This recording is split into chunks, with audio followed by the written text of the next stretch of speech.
रुकिएगा, सुनिए। Recording in progress. आप जब एनर्जी का एक्सप्रेशन लिए थे तो कुछ एक्सप्रेशन कुछ ऐसा आया था।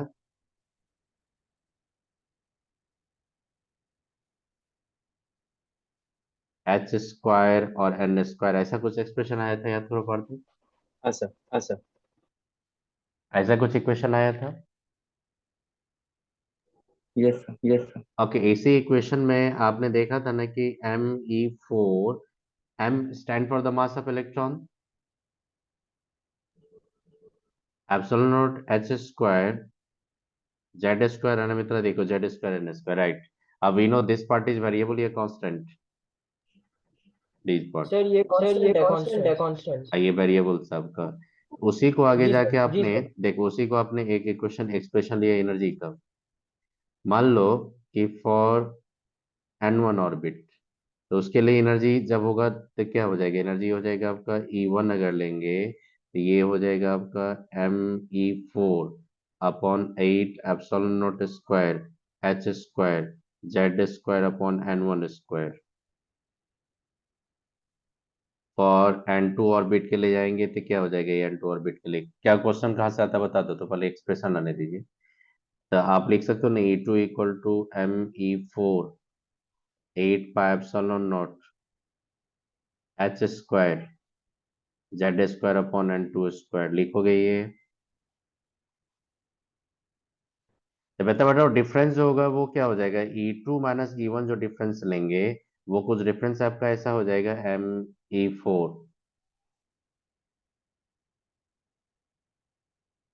Upon 8 epsilon not square H square Z square 1/n1 square 1/n2 square हो जाएगा ये।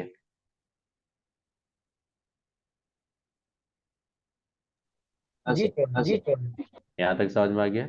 अब ये काम करो, ना you have to find the wavelength. तो वेवलेंथ फाइंड कैसे फाइंड करते हैं हम लोग, ट्रांजिशन में जब जाते थे तो वेवलेंथ फाइंड कैसे करते थे। तो डेली equal to S C by lambda, lambda, lambda. S C by lambda होता ही है, ये तो जानते हो आप। जी सर, जी सर। उसी इक्वेशन को आप उसमें पुट कीजिए तो आपका 1/लेमडा that is equal to wave number equal to क्या आ जाएगा, देखना आप लोग, Me4 अपॉन 8 एप्सिलॉन नॉट स्क्वायर, फिर आ जाएगा आपका CH3, यहाँ पे जेड स्क्वायर रहेगा n1 स्क्वायर और n2 स्क्वायर। आप मेरे को बोलना कि मैं जिस पार्ट को अंडरलाइन कर रहा हूँ उस पार्ट को थोड़ा देखिएगा। बेटा ये जो पार्ट जितना मैं लिख रहा हूँ देखना, यहाँ पे अंडरलाइन जो कर रहा हूँ, ये पार्ट को आप रेडबर्ग कांस्टेंट बोलते हो कि नहीं। हाँ सर, हाँ सर। तो रेडबर्ग कांस्टेंट किस पे डिपेंड होगा, मास ऑफ इलेक्ट्रॉन पे डिपेंड है कि नहीं। Yes sir, yes sir. अगर मास ऑफ इलेक्ट्रॉन को हाफ कर देंगे तो Rydberg constant also get reduce to half. अगर मास ऑफ इलेक्ट्रॉन अगर हाफ कर देंगे तो रेडबर्ग कांस्टेंट भी हाफ हो जाएगा। हम्म, हम्म। अगर मान लीजिए हाइपोथेटिकल क्वेश्चन अगर आपके टेस्ट सीरीज में कहीं भी पूछेगा, if the mass of the electron reduce to half, तो what should be the first wavelength of the first line of the Balmer's rays, आप रेडबर्ग कांस्टेंट हाफ करके निकाल लोगे कि नहीं। Hmm, hmm. Rydberg constant Rydberg half. Constant half. Half क्यों होगा, देखिए बता रहा हूँ आपको। आप सबसे पहले देखिए, पहले रुकिए, आप ये जो वैल्यू लिए ये वैल्यू को रेडबर्ग कांस्टेंट आप बोल देते कि नहीं, आर। हाँ, हाँ। आर जब बोलेंगे तो आप जब इक्वेशन लाते हैं 1/लेमडा इक्वल टू न्यू बार जब लेते हो बेटा, आर जेड स्क्वायर का एक्सप्रेशन आता है, ये n1 square minus n2 square का एक्सप्रेशन लाए थे अपने वेवलेंथ फाइंड करने के लिए। जी हाँ सर, सर, जी हाँ सर। सर। तो आप इसी एक्सप्रेशन को क्या करोगे, तो सुनो, इसी एक्सप्रेशन से मैं क्या लाऊंगा देखना, इसी एक्सप्रेशन से मैं लाऊंगा आपको कि आर इक्वल टू क्या हो जाएगा, यहाँ पे आर इक्वल टू Me4 अपॉन 8 pi epsilon not square 8 epsilon not square CH3, इसी को क्या बोलते हैं, रेडबर्ग कांस्टेंट। हाँ, हाँ, now Rydberg constant also function of the mass of electron. हाँ, हाँ। मास ऑफ इलेक्ट्रॉन को अगर हाफ करेंगे तो रेडबर्ग कांस्टेंट अच्छा भी अच्छा, हाफ हो हाँ जाएगा। हाँ, हाँ हाँ। अब आई बात समझ में। जी सर, जी जी सर। सर, जी सर। ओके, अब ये बता दो, ये तो समझ में आ गया कि रेडबर्ग कांस्टेंट अगर मास ऑफ इलेक्ट्रॉन चेंज करेंगे तो रेडबर्ग कांस्टेंट चेंज होगा, दैट पार्ट इज क्लियर। जी सर, जी सर।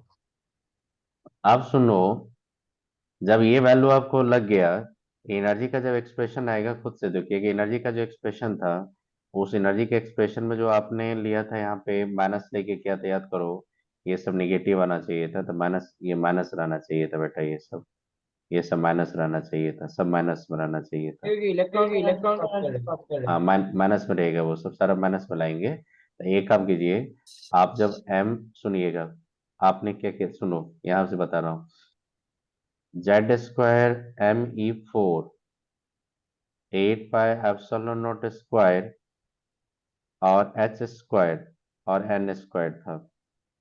बेटा इसी को अगर लिखोगे तो -RCH z square upon n square हो जाएगा।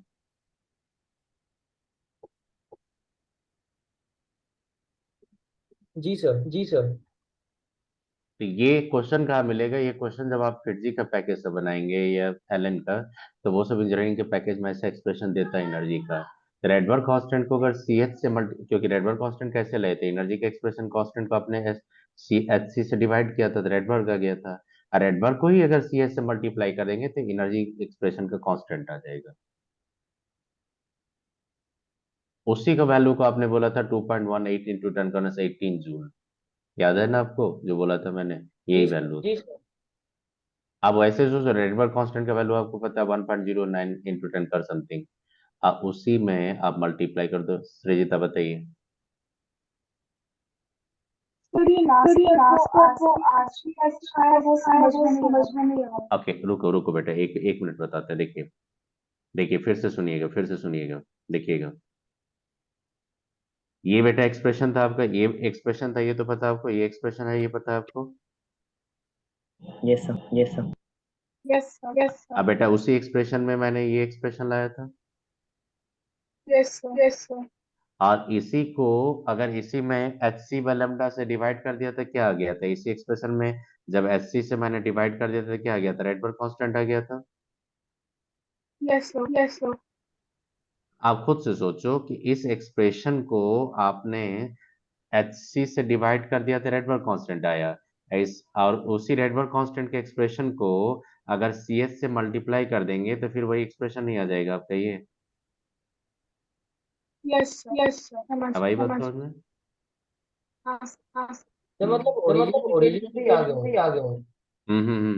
अब देखिए, खुद से देखिए, आप खुद से देखो ना, यहाँ पे मैंने एक्सप्रेशन लिखा आपका, देखिए एक्सप्रेशन लिखा, एक्सप्रेशन मैंने वेरिएबल्स को अलग कर दिए और कांस्टेंट को मैंने पकड़ के रखा।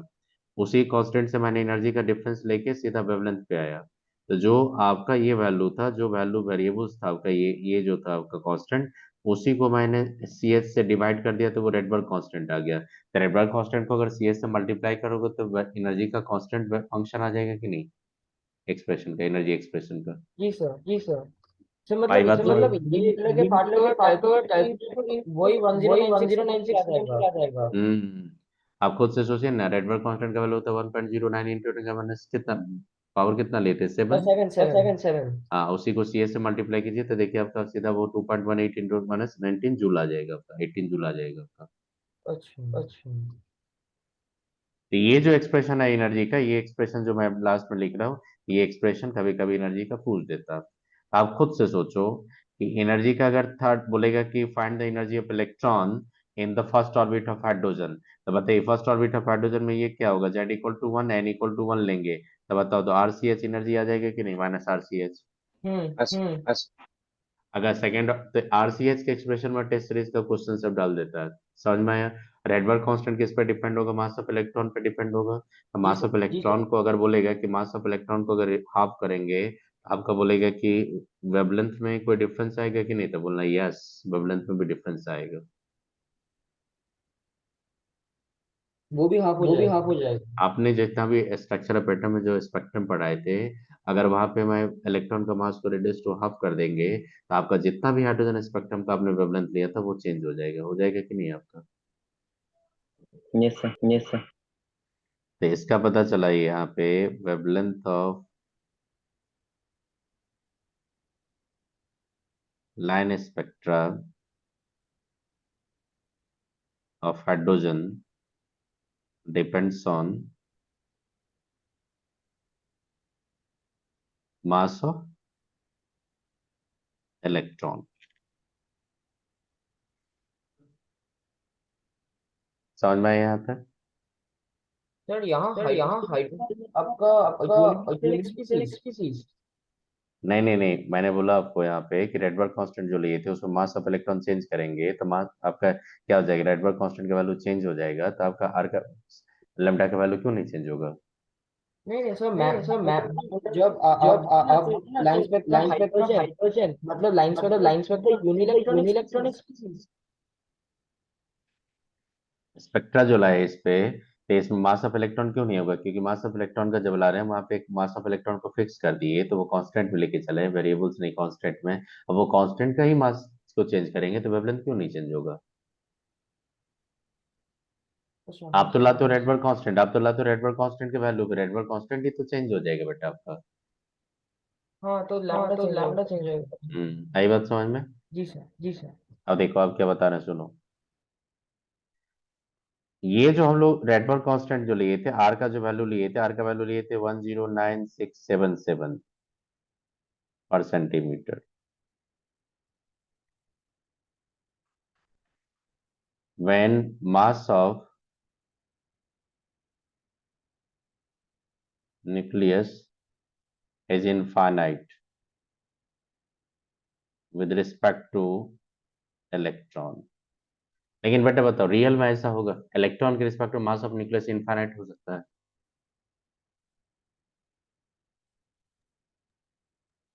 यस बताओ मैं क्या सर। बोल रहा हूँ।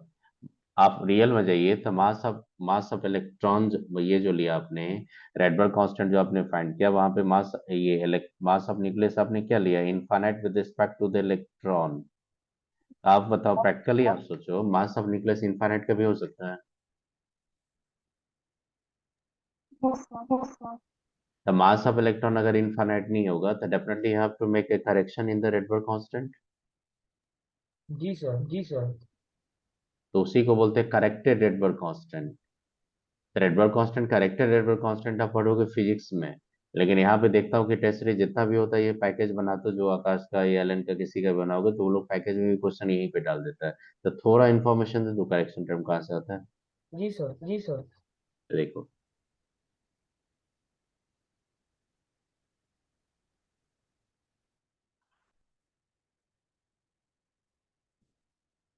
Correction of Rydberg constant.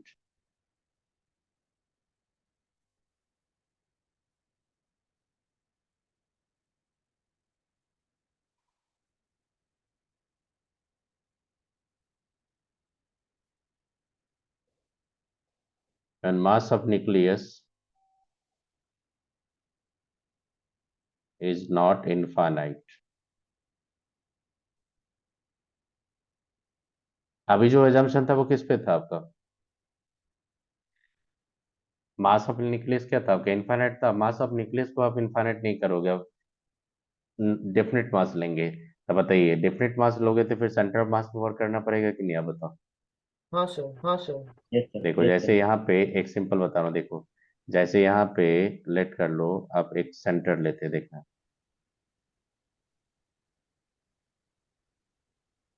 देखो एक यहाँ पे ऐसा कर देता हूँ, यहाँ पे देखना, देखना यहाँ पे मैंने न्यूक्लियस लिया, इलेक्ट्रॉन आपका यहाँ पे है। बेटा खुद से बता दो, इसके बीच में डिस्टेंस कुछ होगा कि नहीं? जी सर, जी सर। और जो सेंटर ऑफ मास ले रहा हूँ ना, सेंटर ऑफ मास जो ले रहा हूँ, सेंटर ऑफ मास यहाँ पे ले रहा हूँ मैं, इस पॉइंट पे। ये पॉइंट जो देख रहे हो, ये पॉइंट क्या दिख रहा है आपको, बताइए, सेंटर ऑफ मास।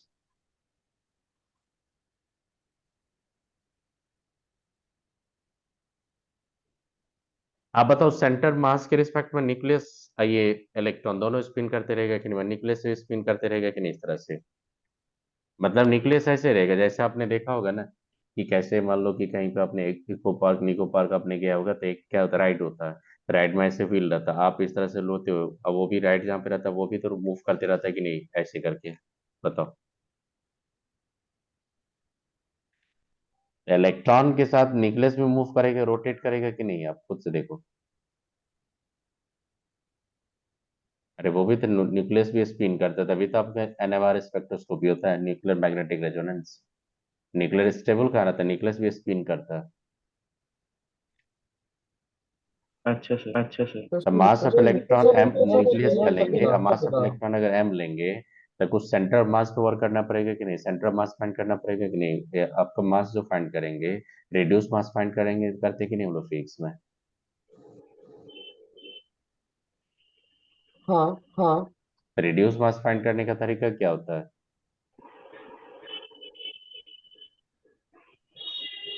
आपने देखा होगा यहाँ पे रिड्यूस मास जो फाइंड करते हैं, आपने फिजिक्स में जो रिड्यूस मास फाइंड करते हो, रिड्यूस मास वो कैसे फाइंड करते थे। रिड्यूस मास फाइंड करते हैं इस तरह से, रिड्यूस मास जो फाइंड करते हैं वो m+1/m हो जाएगा कि नहीं ये। रिड्यूस मास इक्वल टू क्या हो जाएगा, m और m+m हो जाएगा। ये कुछ बताओ, उसको रिवर्स कर देता हूँ मैं।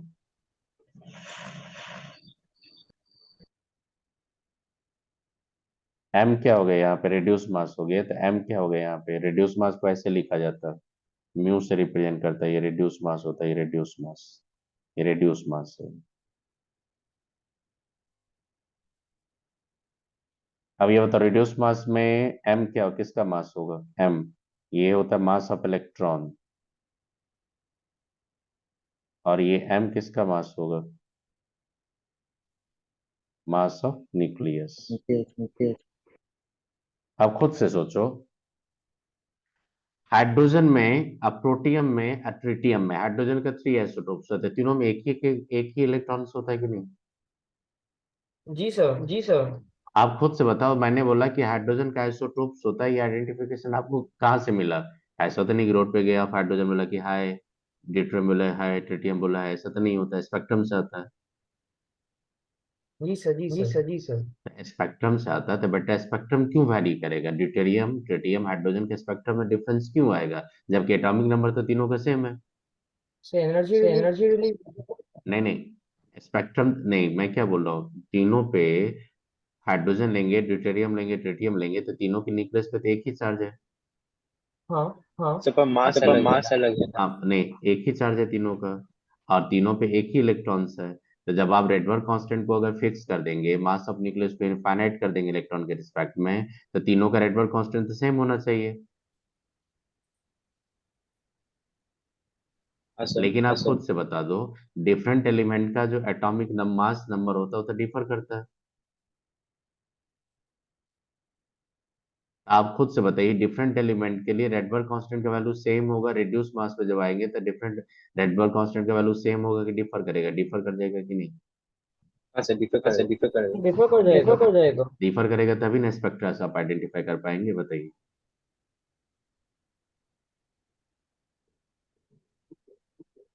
जी सर, जी तभी ना सर। स्पेक्ट्रा से आप करेंगे, तो आप जब इस पे वर्क करेंगे, रिड्यूस मास ले लेंगे, तो आपका रेडबर्ग कांस्टेंट का जो करेक्टेड टर्म आएगा, करेक्टेड टर्म वो क्या हो जाएगा, देखो रिड्यूस मास आप लेंगे यहाँ पे म्यू, और ये होता है आपका एम, देखो म्यू, और लेंगे यहाँ पे E4 अपॉन 8 CH3, ये लेंगे आप। बेटा बताओ, रेड्यूस मास अगर ड्यूटेरियम का न्यूक्लियस होगा, और ट्रिटियम का न्यूक्लियस होगा, हाइड्रोजन का न्यूक्लियस होगा, तो हाइड्रोजन के न्यूक्लियस में एक प्रोटॉन्स होता है, ड्यूटेरियम के न्यूक्लियस में एक प्रोटॉन और न्यूट्रॉन भी आ जाता है, ट्रिटियम के न्यूक्लियस में 2 न्यूट्रॉन एक प्रोटॉन आ जाता है। तो सेंटर मास वैरी करेगा कि नहीं, बताइए आप। जी तीनों सर, का, जी सर। तीनों का वैरी करेगा तो रेडबर्ग कांस्टेंट वैरी हो जाएगा कि नहीं। हाँ हाँ। रेडबर्ग कांस्टेंट जब जाएंगे तो रेडियस तो मास किसका, नीचे जाएगा। अब खुद से सोचो, अब खुद से सोचो कि सबसे ज्यादा हैवियर न्यूक्लियस किसका आएगा, ट्रिटियम का। पीटीएम का। पीटीएम का। तो रेडियम का जब हैवियर न्यूक्लियस आएगा तो थोड़ा उसका देखो मास उसका बड़ा हो जाएगा, तो रेडबर्ग कांस्टेंट बड़ा हो जाएगा कि नहीं, स्लाइटली। हाँ हाँ। तो रेडबर्ग कांस्टेंट जो हाइड्रोजन का होगा उससे थोड़ा बड़ा होगा, रेडबर्ग कांस्टेंट ड्यूटेरियम का उससे थोड़ा बड़ा होगा कि नहीं, ट्रिटियम का। हाँ हाँ। अब रेडबर्ग कांस्टेंट अगर तीनों आइसोटोप का डिफर करेगा, तो देखो तीनों का स्पेक्ट्रम जब स्टडी करेंगे तो जो लाइंस आएगा, लाइंस में कुछ ना कुछ तो डिफरेंस मिलेगा आपको। जी sir that help to identify the presence of the isotopes of hydrogen. अच्छा हाइड्रोजन का किसी भी एलिमेंट का जो आइसोटोप सब बोलते हो वो रेडबर्ग कांस्टेंट का करेक्शन टर्म से हम लोग आइडेंटिफाई किए। अगर आपको जो स्ट्रक्चर पैटर्न में मैंने पहले रेडबर्ग कांस्टेंट बताया था उस कांस्टेंट को इन्वर्सर कांस्टेंट लेके अगर चलते तो आइसोटोप को कभी आइडेंटिफाई नहीं कर पाते हम लोग। तो इसीलिए क्या होता है कि जब फिजिक्स में से पढ़ाएंगे केमिस्ट्री में बता देता हूँ अभी कि इसी को जब जाओगे तो वहां पे करेक्शन करना पड़ेगा। तो करेक्शन आई बात समझ में? तो सर अब खुद अब सुनिए खुद से बताइए। अगर न्यूक्लियस पे मैं पॉजिट्रॉन को रख दूंगा, न्यूक्लियस पे किसको रखूंगा? पोजिट्रॉन पॉजिट्रॉन को। और इलेक्ट्रॉन उसके चारों तरफ इवॉल्व करेगा। तो न्यूक्लियस पे अगर पॉजिट्रॉन रहेगा तो पॉजिट्रॉन का मास और इलेक्ट्रॉन का मास तो सेम होता है।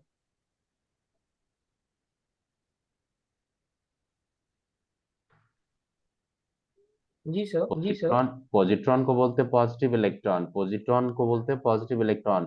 पॉजिट्रॉन पे जो चार्ज होता है वही चार्ज इलेक्ट्रॉन पे होता है, लेकिन वो पॉजिटिव चार्ज नेगेटिव चार्ज।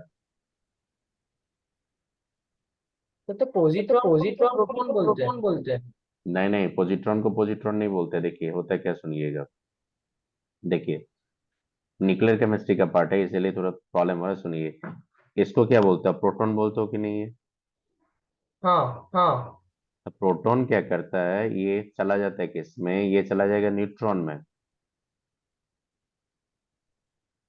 और एक पॉजिटिव इलेक्ट्रॉन में चला जाएगा। इसी पॉजिटिव इलेक्ट्रॉन को बोलते हैं हम लोग पॉजिट्रॉन।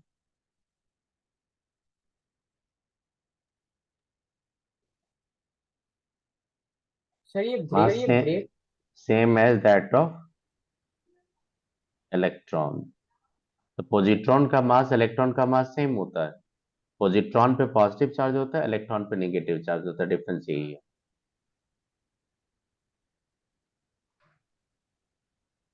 आई बात समझ में?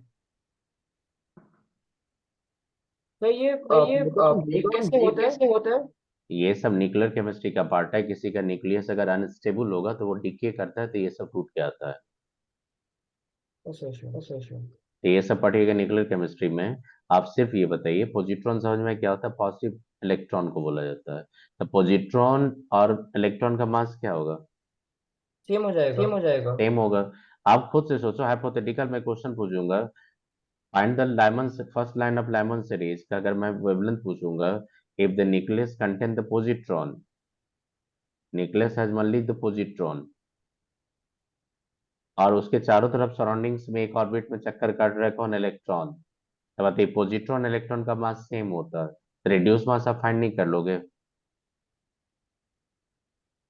हाँ तो आप बताओ रेडियस मास अगर फाइंड कर लेंगे, मतलब कि ये बोल रहा है ये कि आपका न्यूक्लियस है, देखो मैं बता रहा हूँ ये न्यूक्लियस है, इसमें मैंने रख दिया पॉजिट्रॉन को और इसके चारों तरफ मैंने रख दिया इलेक्ट्रॉन्स को।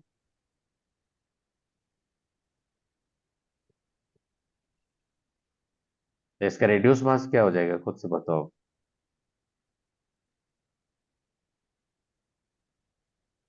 Sir M twice by two twice आ जाएगा तो ये एम एम कैंसिल हो जाएगा, तो एम बाई टू आ जाएगा कि नहीं बताइए? हाँ सर क्योंकि आपका जो फॉर्मूला था उससे देखिए, फॉर्मूला में क्या किए थे, एम और एम दिए थे, एम स्क्वायर कर दिया, ये आ गया आपका। तो ये आ गया आपका ये। अब ये बता दो एम क्या होगा, मास ऑफ इलेक्ट्रॉन आ गया। तो नाउ देखो, तो बताओ रेडबर्ग कांस्टेंट क्या हो जाएगा इस पर? सर हाफ हो जाएगा। तो ये एम लेंगे, देखिए एम लिया आपने। अब ये रिड्यूस मास होगा आपका, ये जो फॉर्मूला लिए थे उसमें सीधा हम लोग बोल देंगे आर एच बाई टू, मतलब हाइड्रोजन का रेडबर्ग कांस्टेंट से टू हो जाएगा कि नहीं?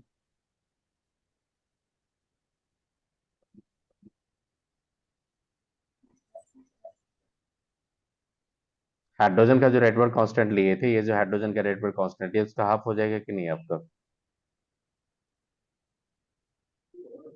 बेटा ये जो हाइड्रोजन का रेडबर्ग कांस्टेंट लिए उससे हाफ हो जाएगा कि नहीं आपका, रेड्यूस मास पकड़ लिए तो हाफ हो जाएगा। अगर हाफ हो गया रेडबर्ग कांस्टेंट का, आप इसका बता दो, अगर क्वेश्चन पूछेगा इस कंडीशन में, wavelength of first line of Balmer series. और रेडबर्ग कांस्टेंट अगर हाफ हो गया तो फर्स्ट लाइन बामर सीरीज का लाइन का आप वेवलेंथ फाइंड करेंगे। ठीक, क्या हो जाएगा 1 by lambda equal to R z square upon 2 का स्क्वायर करेंगे 3 का तो स्क्वायर 4 करेंगे। टाइम्स हो जाएगा। नहीं नहीं, ये क्या हो जाएगा आर एच बाई 2 कर देंगे कि नहीं इसको हम लोग। हाँ हाँ आर एच के टर्म में पूछेगा, जेड का वैल्यू आपको 1 दे देगा, एटॉमिक नंबर दिया रहेगा तो मैंने 1 पकड़ लिया। तो ये होगा 36, ये क्या हो जाएगा 5 आएगा ये। हाँ तो लेमडा हाँ इक्वल टू क्या हो जाएगा चेक कर लो, लेमडा इक्वल टू आपका हो जाएगा 72 अपॉन 5 आर एच हो जाएगा कि नहीं।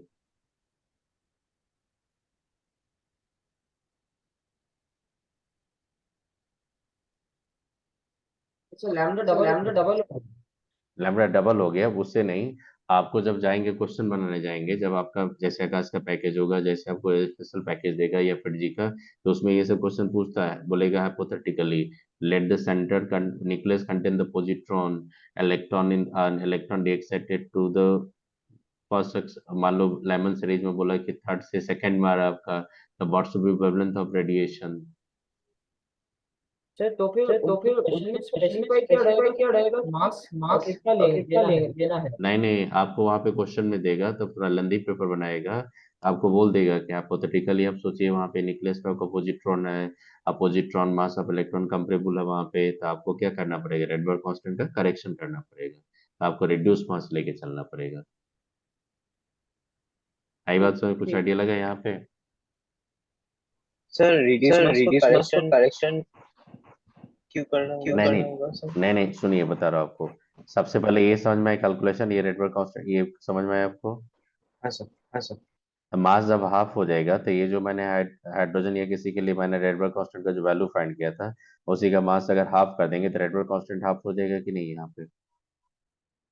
लेट कर लो कि मैंने यहाँ पे रेडबर्ग कांस्टेंट हाइड्रोजन के लिए फाइंड किया था, हाइड्रोजन का जो फाइंड किया तो उससे हाफ हो जाएगा कि नहीं यहाँ पे।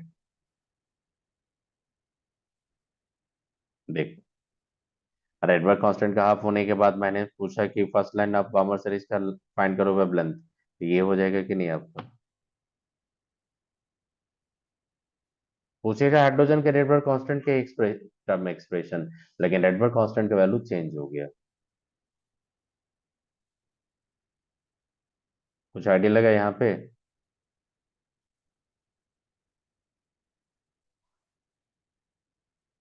तब बताओ, डिफरेंट एटम के लिए डिफरेंट आइसोटोप्स के लिए you have to take the constant value of the Rydberg constant या डिफरेंट वैल्यू लेंगे। तो डिफरेंट वैल्यू। डिफरेंट वैल्यू लेंगे, करेक्शन करना पड़ेगा। तो कुछ आइडिया लगा यहाँ पे कि आइसोटोप्स का डिफर करता है। अब सुनो। सर एक डाउट है। हम्म सर तो अगर बोला जाए कि पीरियडिक किसका रेडबर्ग कांस्टेंट सबसे कम होगा तो हाइड्रोजन मतलब। नहीं नहीं, आप जब मान लीजिए कहीं पे जाएंगे तो न्यूक्लियस मास ऑफ इलेक्ट्रॉन कर लेंगे और उसके कंपेरेबल में के रिड्यूस मास जो फाइंड किए उसी के रिस्पेक्ट में आता है ये, तो उसका जो ग्राफ होता है एटॉमिक नंबर के साथ रेडबर्ग कांस्टेंट ऐसे ऐसे करके इंक्रीज होते चला जाता है। अच्छा अच्छा। चलिए, कुछ आइडिया लगा यहाँ पे, चले आगे बताइए। जी सर। इसका क्वेश्चन में बोल दिया, क्वेश्चन में दिखा दूंगा कभी और इसका। अब आइए, आप देखो उधर क्वांटम मैकेनिक्स में मैंने ये बताया था ना आपको कि मैग्नेटिक क्वांटम में -1 +1 0 कुछ बताए थे आपको। अब याद करो, मैंने बोला था ना कि मैग्नेटिक क्वांटम नंबर क्या होता है, तो आपके पास होते हैं ऑर्बिटल एंगुलर मोमेंटम एक वेक्टर होता है, उसी वेक्टर का ओरिएंटेशन को बोलते थे कि नहीं मैग्नेटिक क्वांटम नंबर। हाँ सर, हाँ सर। हाँ the number of orientation equal to number of orbitals बोला था कि नहीं मैंने। हाँ हाँ तो फॉर हाँ। एक्स देखो, मैंने बोला था यहाँ पे कि मैंने बोला था for orbit components of orbital magnetic one vector, देखो ऐसे बोलूंगा मैं, components of orbital angular momentum vector.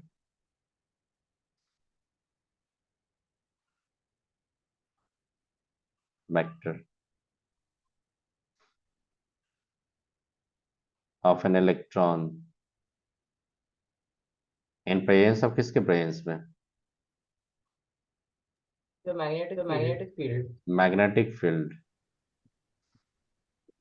तो ये कितना होता है देखो, मैंने बोला यहाँ पे कि components of orbital magnetic field में, देखो number of components equal to क्या हो जाएगा, नंबर ऑफ ओरिएंटेशन होगा कि नहीं?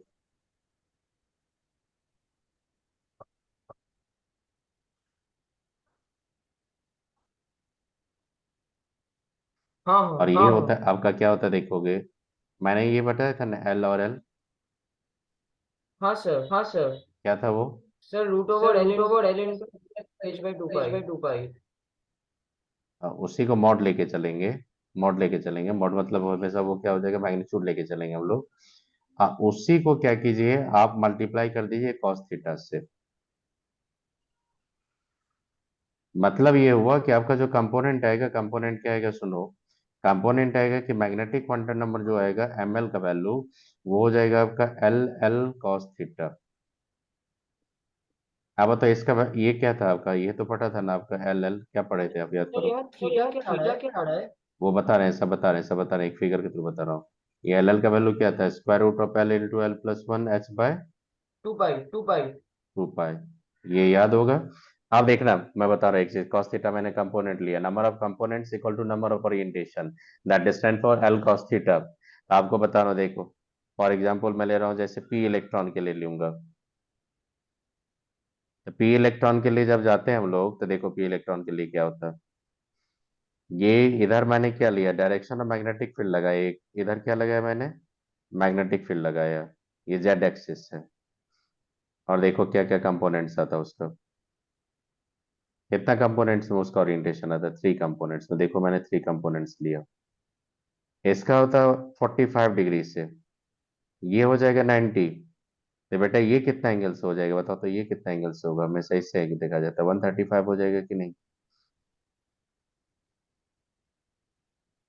कितना कंपोनेंट में टूट रहा है ये चेक करो तो। ये एक और बार बोलेंगे?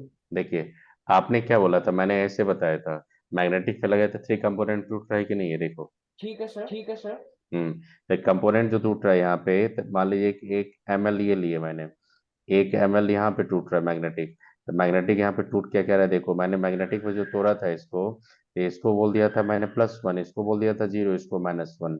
अब मैं प्रूफ करके दिखा रहा हूँ कि मैग्नेटिक क्वांटम नंबर, इसके लिए क्या बोला था आपने, याद करो। आपने इसको जब तोड़ा था, तो पी एक्स को आपने बोला था +-1, पी वाई को बोला था आपने +-1, अब पी जेड को बोला था आपने 0 बोला था कि नहीं, याद करो।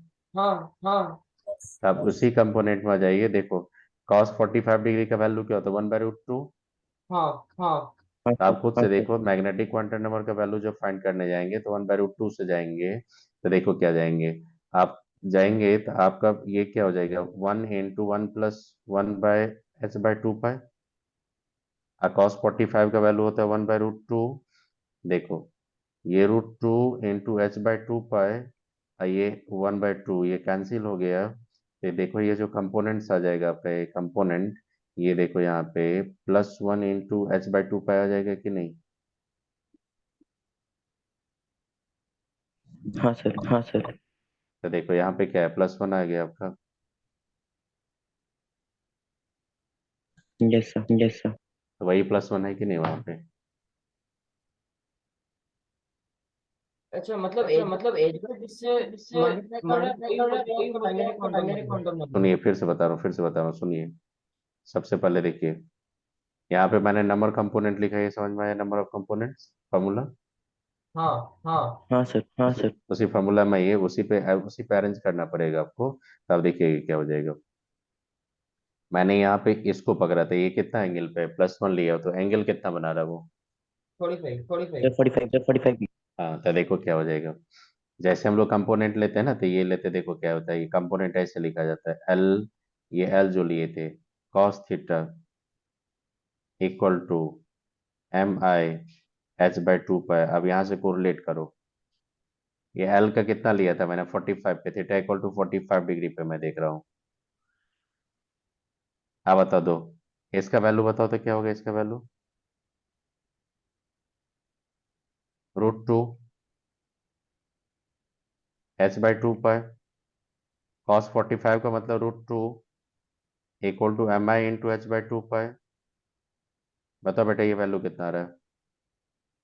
+1 h/2 पाई आ रहा है कि नहीं? ये ml लिखो, ml h/2 पाई। तो बताओ तो यहाँ पे ml का वैल्यू क्या दिख रहा है? +1 दिख रहा है कि नहीं आपका?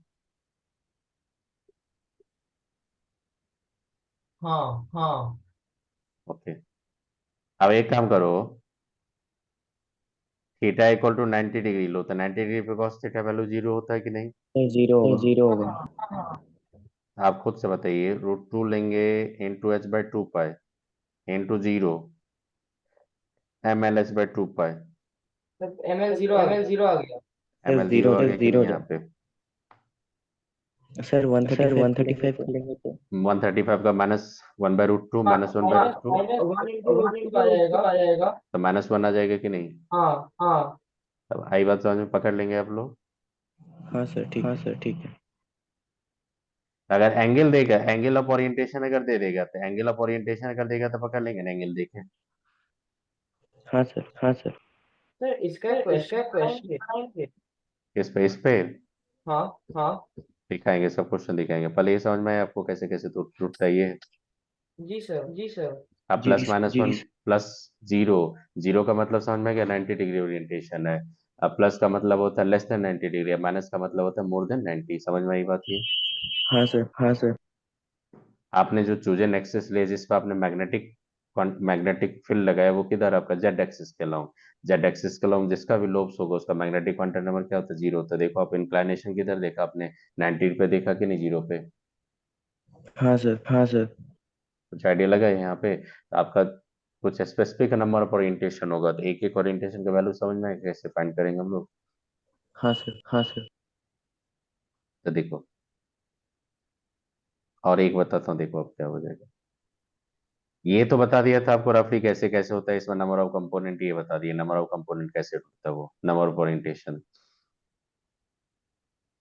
अब देखो यहाँ पे एक और बताने जा रहा हूँ आपको। ये बता दिए थे आपको ऑर्बिटल वेव फंक्शन और एंगुलर वेव फंक्शन बताए थे।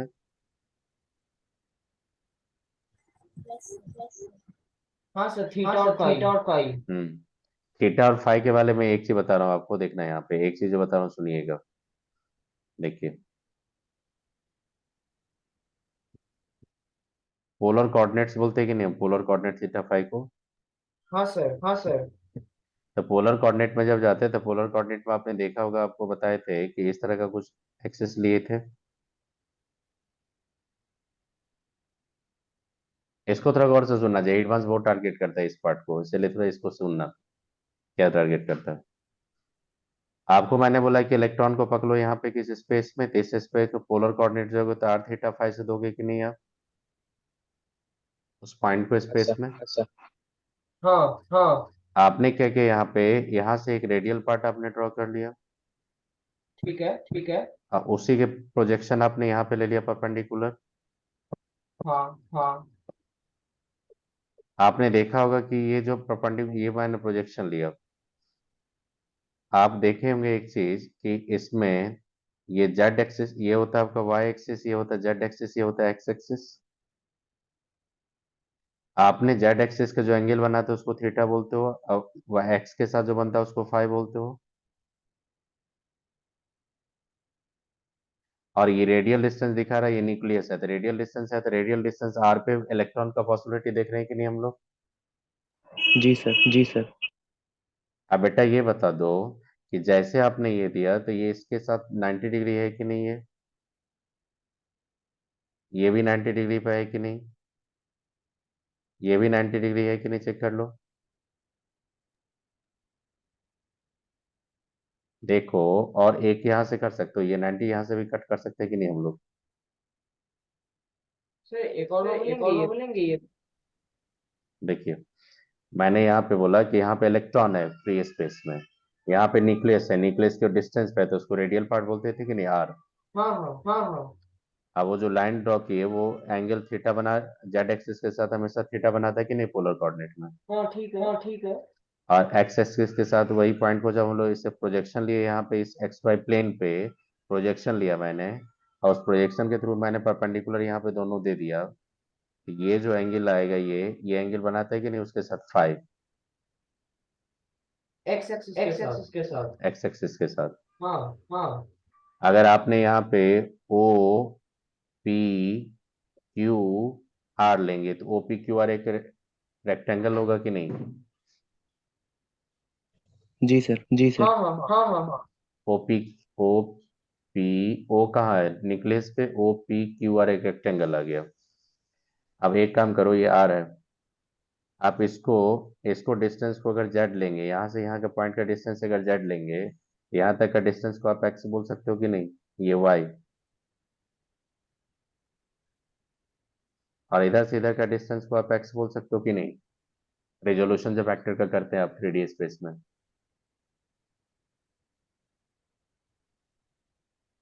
अरे कंपोनेंट ले रहा हूँ बेटा, ये लेंथ ले रहा हूँ, यहाँ से यहाँ का लेंथ का मैंने वाई ले लिया, यहाँ से यहाँ लेंथ को मैंने एक्स ले लिया, और ये लेंथ को मैंने जेड ले लिया। ले सकते हैं कि नहीं, along the z axis, along the x axis, along the y axis.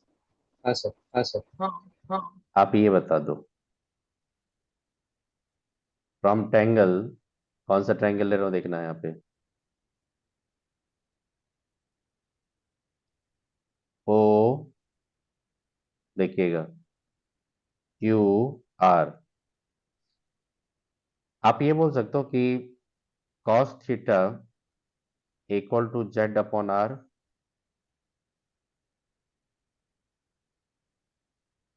हाँ हाँ जेड इक्वल टू क्या हो जाएगा, आर cos थीटा। हाँ हाँ। ये क्वेश्चन मान लो, जेड को मैंने पकड़ लिया, आर cos थीटा होगा। अब ये बताइए, अब देखो कि उसी में, उसी एंगल में देखो, उसी ट्रायंगल में देखो कि साइन थीटा इक्वल टू क्या हो जाएगा बेटा आपका, Q R upon are.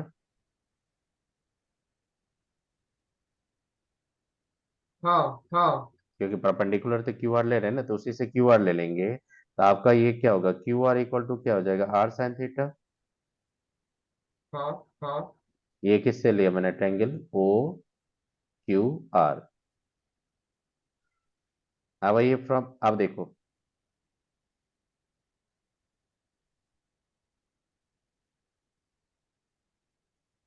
From, देखो यहाँ पे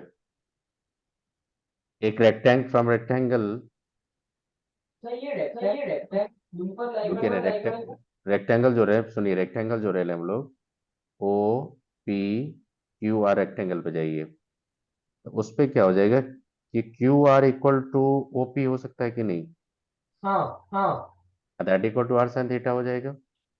हाँ हाँ यहाँ तक क्लियर है आपका? हाँ हाँ। अब सुनिए, आप ट्रायंगल आ जाइए, आप लोग इस पे, ट्रायंगल इस पे आ जाइए आप, यहाँ पे एस ले रहा हूँ, यहाँ पे टी ले रहा हूँ, तो आप ट्रायंगल आ जाइए ओ पी एस पे, तो ओ पी एस पे जाएंगे तो आप खुद से देखो, फिर से cos फाई इक्वल टू क्या हो जाएगा, x by O P, x by two. O P, हाँ हाँ एक्स ओपी क्या था आपका, आर साइन थीटा, हाँ हाँ एक्स इक्वल टू क्या हो जाएगा, r sign theta cos phi.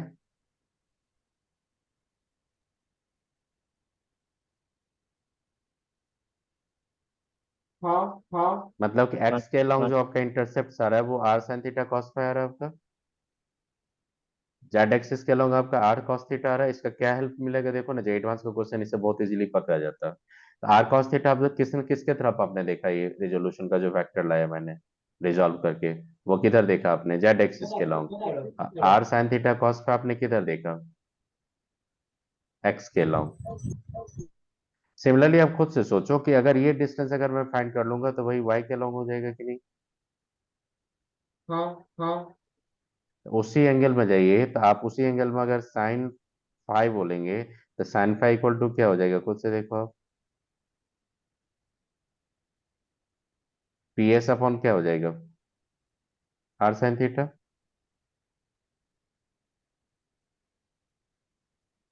That equal to क्या था आपका, y इक्वल टू क्या होगा, आर साइन थीटा। बताइए y इक्वल टू क्या आ गया बेटा आपका, देखो into sin theta. आप खुद से सोचो कि r sign theta sine phi किसका किधर का कंपोनेंट आ रहा है, Y का वही आपको देखिए वही से पकड़ना, क्वेश्चन पकड़िएगा सुनिएगा।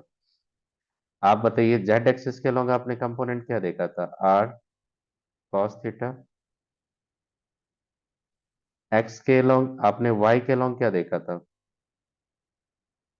Are sign theta sign phi. X के लॉन्ग क्या देखा आपने, r sign theta cos cos phi, phi यही देखा ना आपने। बताइए इससे क्या होगा, सुनो बताओ खुद से कि एस ऑर्बिटल आपका नॉन स्फेरिकल होता है कि स्फेरिक, ये क्या था, एस ऑर्बिटल डायरेक्शनल था या नॉन डायरेक्शनल। Non directional. तो आप सीधा याद रखिएगा कि s orbital having no any angular parts like theta and phi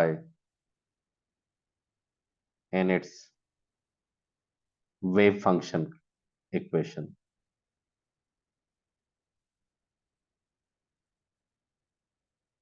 in its wave function equation, in its wave function।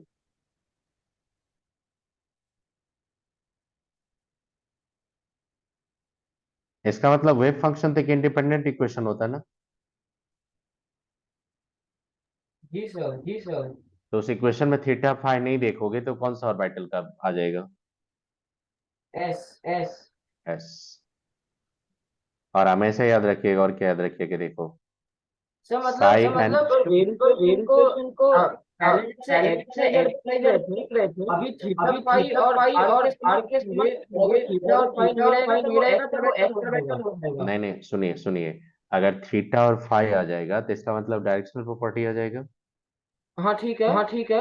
तब उसमें अगर थीटा फाई एक्सप्रेशन में अगर नहीं रहेगा तो आंख बंद करके बोल दे कि कैसा ऑर्बिटल का वो इक्वेशन। जैसे एंगुलर पार्ट आ गया, जैसे एंगुलर पार्ट आ गया मतलब थीटा फाई आ गया तो समझ लो पी, पी और एस, पी और डी हो सकता है, एस नहीं हो सकता, ये याद रखोगे।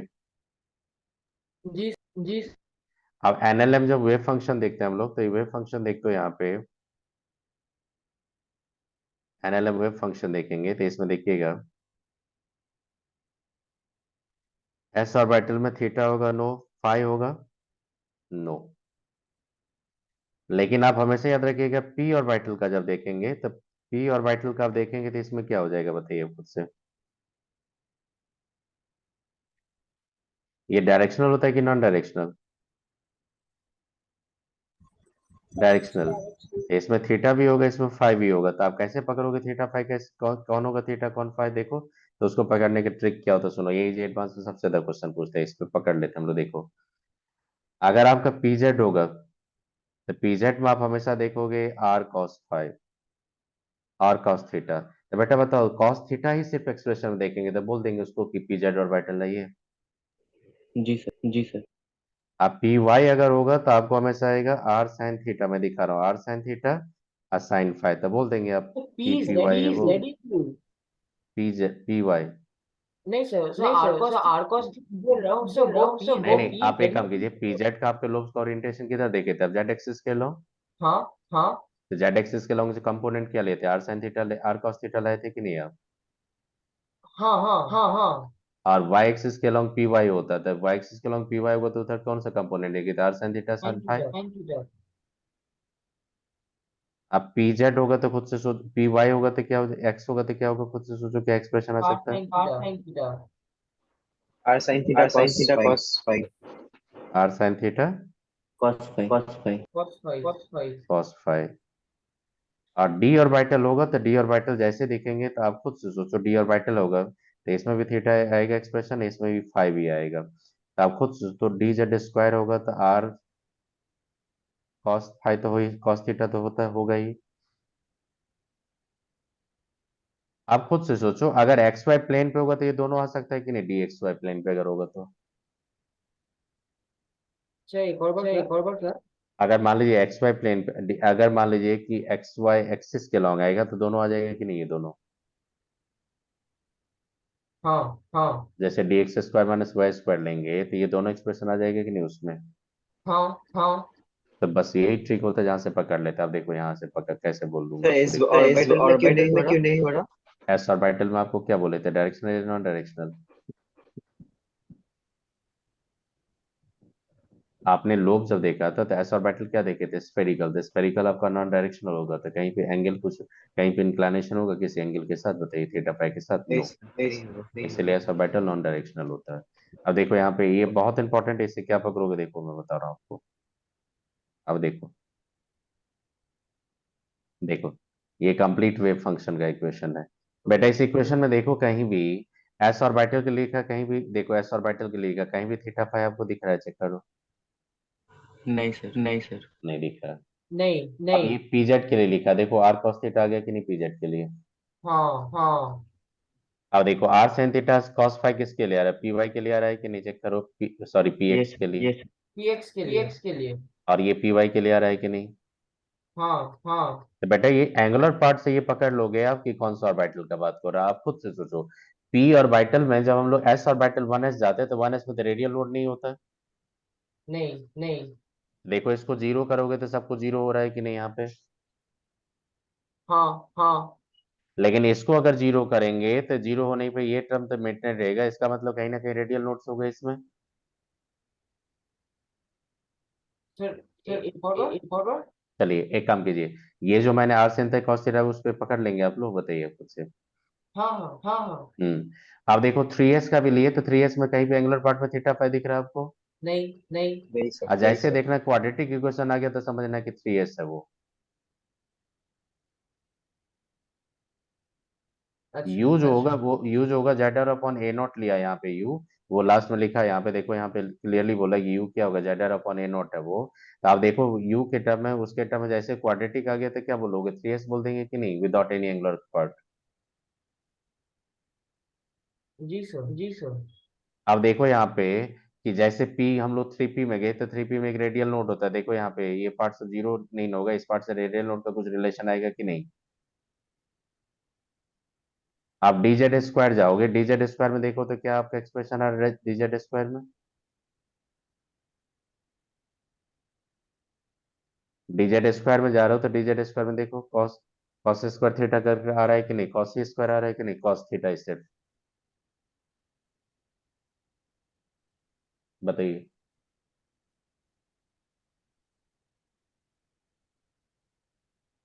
ये पूरा लर्न नहीं करना, आप बता दो थीटा फाई साइन से पकड़ लोगे कि पी जेड होगा कि पी वाई होगा कि पी एक्स होगा। हाँ sir. Sign theta cos theta नहीं रहेगा एक्सप्रेशन में, दाग बंद करके बोल दोगे एस ऑर्बिटल के एक्स बारे में बोल एक्स। रहे हो। चलिए अब सर एक काम करो, आपने आपने तो एक बार बोला सर के। नहीं नहीं सुनिए, सबसे पहले ये बताइए, ये जो एक्सप्रेशन जो दिए वो आपको मैं भेज दूंगा, इससे पता चला आपको कि एक्सप्रेशन अगर दे देगा तब पकड़ लेंगे आप लोग, बताइए। हाँ हाँ हाँ हाँ।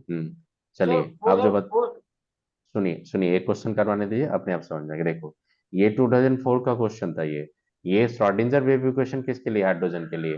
तो बेटा ये क्या दे रहा है, ये 2s का वेव फंक्शन दिया है कि नहीं। हाँ हाँ।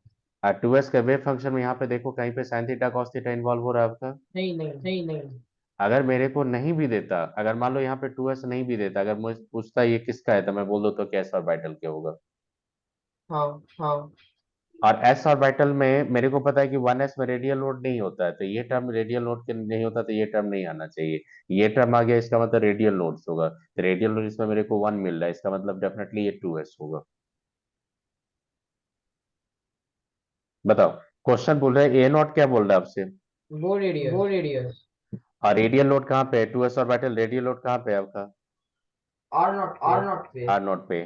तो आपको बोला है कि आर नॉट को आप एक्सप्रेस करो ए नॉट के टर्म में, तो बता दो एट रेडियल नोट पे जब जाते हैं, एट रेडियल नोट पे, सिंपल क्वेश्चन था, रेडियल नोट पे जब जाते हैं हम लोग Sai 2s equal to zero होगा कि नहीं। बेटा रेडियल लोड किसको बोलते हैं? जहाँ पे प्रोबेबिलिटी फाइंडिंग इलेक्ट्रॉन जीरो होता है, जहाँ पे प्रोबेबिलिटी डेंसिटी जीरो होता है, जहाँ पे इलेक्ट्रॉन है ही नहीं, that part is non radial load. तो Sai 2s equal to zero हो जाएगा। अब 1/4/√2 पाई और ये 1/a0 और 3/2 2 minus r0 upon a0 e minus r0 upon a0। नहीं नहीं, आप खुद से बताइए, ये 2 है आपका, r0 a0 है, आप खुद से बताइए ये सारा टर्म इधर से लेके जाएंगे तो जीरो हो जाएगा कि नहीं आपका? हाँ जीरो अगर आ जाएगा तो जीरो इक्वल टू आप देख सकते हो यहाँ पे 2 minus r0 upon a0 a0 minus two उधर क्यों a0 is r0 equal equal to two r0। 2a0 आ जाएगा कि नहीं आपका? हाँ बताइए, सिंपल क्वेश्चन था कि नहीं? हाँ सर। आप बताइए, ये समझ में आ गया कि एक्सप्रेशन में जैसे रेडियल नोड्स आपको दे देगा पोजीशन, आप बोलेगा a0 के टर्म में रेडियल नोड का डिस्टेंस आप बताओ, तो नहीं जीरो करके पकड़ लोगे आप लोग? बताइए, पकड़ लोगे? अब ये बता दो। अब ये क्वेश्चन देखो, इस क्वेश्चन से थोड़ा और भी क्लैरिटी मिलेगा। इस क्वेश्चन में देखो, इस क्वेश्चन में सबसे पहले मेरे को बता दो, ये एक्सप्रेशन किसके लिए हो सकता है? एस के लिए, पी के लिए, जेड के लिए? एस एस के लिए। और ये एक्सप्रेशन किसके लिए हो सकता है?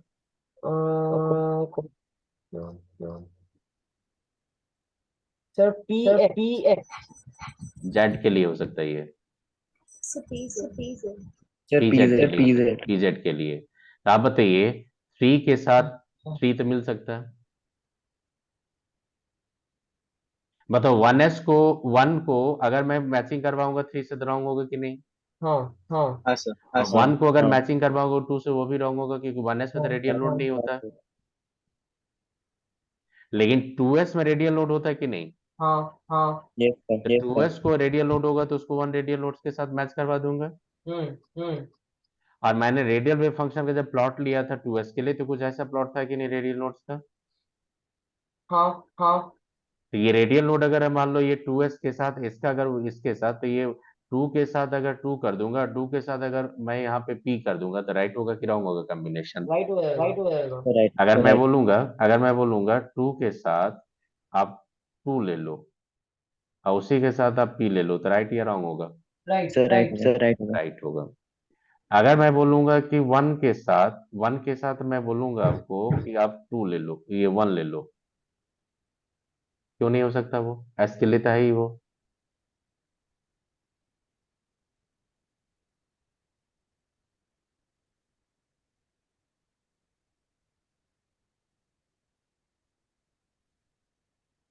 दिख रहा है आपको? समझ में आ रही है बात? 1 का 1 हो सकता है कि नहीं? जी सर ओके। अब 1 का क्यू हो सकता है कि नहीं? सर नहीं बताओ पार्थिव, 1 का क्यू हो सकता है कि नहीं?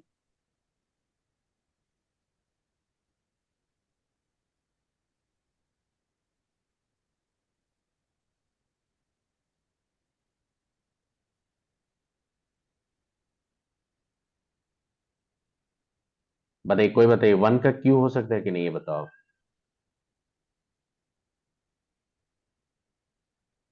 नहीं सर अच्छा नहीं Okay. हो सकता है चलिए एक काम कीजिए। सर साई स्क्वायर है तो नहीं नहीं, proportional a naught to the power psi square उधर स्क्वायर हट जाएगा तो probability density 1 by A naught होगा देखिए, आपका ये जो एक्सप्रेशन दिया है, यहाँ पे जो एक्सप्रेशन दिया है आपका, वो क्या दिया? रेडियल वेव फंक्शन का प्लॉट दिया है, वो वेव फंक्शन का वेव फंक्शन का दिया है आपका। और वेव फंक्शन आपका जब प्रोबेबिलिटी जाते थे साई स्क्वायर में चले जाते हैं हम लोग। जी सर और न्यूक्लियस पे आपका एक्सपोनेंट वैल्यू तो जीरो हो जाएगा। हाँ मान लो कि मैंने बोला कि एट न्यूक्लियस पे जाऊंगा, तो न्यूक्लियस पे जब जाऊंगा तो आर इक्वल टू जीरो। जी sir r equal to zero अगर होगा न्यूक्लियस पे, मैं बता रहा हूँ, देखो ये न्यूक्लियस का बात कर रहा हूँ, ऐसे बता रहा हूँ आपको, देखना यहाँ पे एट न्यूक्लियस का बात कर रहा हूँ। तो न्यूक्लियस पे आर इक्वल टू जीरो होगा, साई एन एल लैम जो बोल रहा है वो प्रोपोर्शनल किसका हो जाएगा? देखो, वो प्रोपोर्शनल सिर्फ जेड अपॉन ए नॉट का ही सिर्फ रहेगा कि नहीं आपका? हाँ क्यों? रीजन क्या होगा आपका? देखो साई स्क्वायर जीरो आर कर, जीरो हो गया तो e to the power zero हो जाएगी तो anything to the power zero 1 हो जाएगा 1 हो जाएगा, इसलिए हट गया, बोला एलिमिनेट। हाँ अब हाँ बताइए, आपका साई स्क्वायर एनएलएम का वैल्यू जब फाइंड करेंगे तो प्रोपोर्शनलिटी क्या होगा, हाइड्रोजन है ये, तो 1 बाई क्या हो जाएगा, A0/3। हाँ हाँ हाँ देखो प्रोबेबिलिटी डेंसिटी आ गया कि नहीं आपका। हाँ हाँ हाँ हाँ जी जी आपका क्या हो जाएगा, आपका हो गया, इससे हो गया प्रोबेबिलिटी डेंसिटी क्या हो जाएगा, probability density reciprocal to A0/3 हो जाएगा कि नहीं। देखो हाँ सर ठीक हाँ सर ठीक इसका मतलब कॉम्बिनेशन मैंने सही रख दिखा। हाँ हाँ हाँ हाँ अगर मैं बोल रहा हूँ कि थ्री का बहुत सारा पॉसिबिलिटी होता है, इसमें बहुत सारा पॉसिबिलिटी होता है, मैं कुछ कुछ पॉसिबिलिटी पे आपको दिखा रहा हूँ। अगर थ्री का अगर मैं थ्री लूंगा तो क्या दिक्कत है, थ्री का थ्री लोगे तो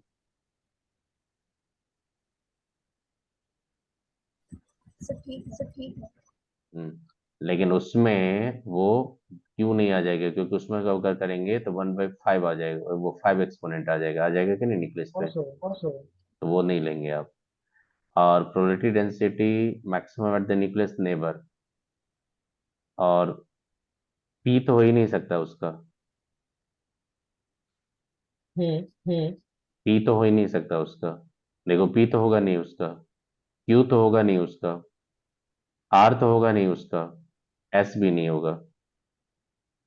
एस मैं चेक करके दिखा रहा हूँ आपको, लेकिन खुद से देखो। इसके साथ रिलेट करें नहीं नहीं, किसका बता रहे हैं, एस का बता रहे हैं आप। हाँ हाँ एस का बता रहा हूँ, एस का बता रहा हूँ, एस का बता देता हूँ। एस बोल रहा है कि एस क्या बोल रहा है, उसका पहले ऑप्शन, ये सब जब भी क्वेश्चन इस तरह का बनाते हैं तो क्या कीजिएगा, जो इस तरह करेगा पहले उसको सॉल्व करके साइड में रखिएगा, ताकि मैच करने बहुत ईजी हो जाएगा। तो ये बोल क्या रहा है, ये इस पार्ट पर ये बोल रहा है कि energy needed to excite the electron from the four state to the four, 2 to 4। बताओ पहले एनर्जी डिफरेंस आप 4 से 2 का फाइंड करेंगे कि नहीं आप। हाँ हाँ आप 13.6 लेंगे, और 4 से जब जा रहे हैं, हाइड्रोजन के लिए ही बात कर रहा हूँ मैं। तो 0.6 माइनस 3.5 नहीं नहीं, 1/स्क्वायर करेंगे तो 2 स्क्वायर माइनस 1/4 का स्क्वायर आ जाएगा। तो ये 13.6 इंटू क्या हो जाएगा आपका, ये 4, इधर आ जाएगा 16, तो ये 16 ही आ जाएगा आपका। और ये आपका 4 - 3 आ जाएगा ये कुछ।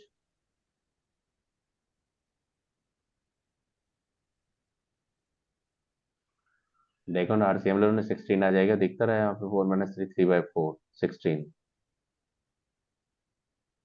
एनर्जी डिफरेंस आप फाइंड कर लो वहां से, 6 से 2 का, तो 13.6, फिर यहाँ से 2 का स्क्वायर करेंगे, यहाँ पे 6 का स्क्वायर करेंगे, तो 13.6 हो जाएगा।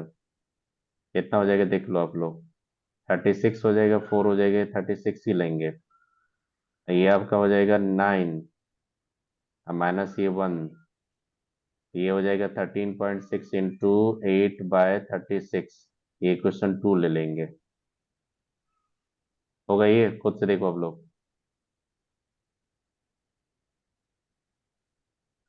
2 to 4 था एक आपका 2 से 6 था। तो मैंने एक बार 4 से 2 का डिफरेंस फाइंड किया, एक बार मैंने 6 से 2 का डिफरेंस फाइंड किया।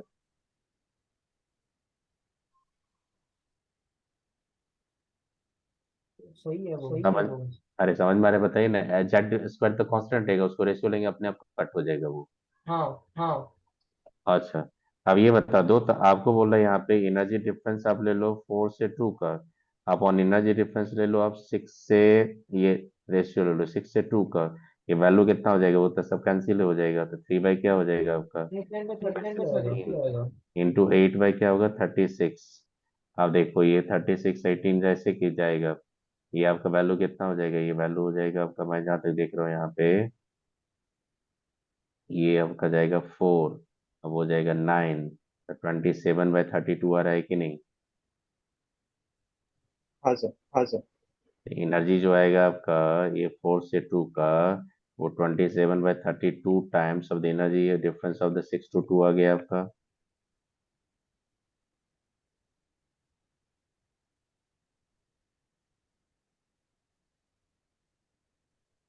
तब बताओ, ये जो एनर्जी डिफरेंस आ गया, ये कौन सा ऑर्बिट के लिए लिया आपने। 6 से 4 का, 6 से 2 का, 4 से 2 का, तो 2 में कौन ऑर्बिटल रहता है? 2s से 2p तो रहता है, 1s तो नहीं रहता। तो 1s अगर नहीं रहता आपका, आप खुद से सोचो कि अगर आपने इधर के कॉम्बिनेशन से इसको इसको दोनों में से किसी को पकड़ोगे तो उसमें तो ये तो कॉमन हो ही जाएगा हमेशा। अरे बेटा हाइड्रोजन में जब जाते हैं आप लोग, क्लियरली बोल रहे हैं कि हाइड्रोजन के लिए सारा बात कर रहा है, ये टोटल हाइड्रोजन के लिए बोल रही है। जब आप बेटा बात करते हो यहाँ पे, तो आप तो, मैंने बार बार बोल रहा हूँ कि हाइड्रोजन के लिए बात करते हो तो जेड इक्वल टू 1 होगा, ये किसी भी एलिमेंट के लिए बात करोगे तो जेड इक्वल टू 1 ही रहेगा, वो तो कैंसिल हो ही जाएगा आपका। लेकिन आप खुद से सोचो, आप सेकेंड ऑर्बिट का इलेक्ट्रॉन से लेके 6 और 4 के बीच का डिफरेंस आपने देखा, तो इलेक्ट्रॉन कहाँ पे है आपका? सेकेंड स्टेट में है। तो सेकेंड स्टेट में वो 2s में भी हो सकता है, 2p जेड में भी हो सकता है ना वो। हाँ हाँ। तो इसका मतलब वही है कि 2s और 2p जेड के साथ जब कॉम्बिनेशन करेंगे तो उसमें ये कॉम्बिनेशन भी तो आ सकता है। और 2p जेड और वाइटल का बात करेंगे तो एक्स वाई प्लेन पे उसका नोडल प्लेन तो आ सकता है। बताइए। 2p जेड का जब बात करेंगे तो एक्स वाई प्लेन पे नोडल प्लेन आएगा कि नहीं, आप बताओ। आएगा। और dz स्क्वायर का जब बात करेंगे तो उसमें तो नोडल प्लेन था ही नहीं। सर नोडल कौन? नोडल कॉनिकल नोडल सरफेस था, एंगुलर नोड बोल सकते हैं उसको, लेकिन नोडल प्लेन नहीं बोलेंगे। तो dz स्क्वायर में तो नोडल प्लेन होता ही नहीं है आपका। आप खुद से देखो, इसमें अगर कॉम्बिनेशन करके देखोगे आप, तो जैसे मैंने कॉलम 1 से देखो करेक्ट करके पूछ रहा आपसे, और यहाँ पे फर्स्ट फर्स्ट क्वेश्चन जो 59 बनाया, 49, उसमें बोल रहा है कि 1 का 2, तो 1 का 2 हो सकता है, बताइए नेबर।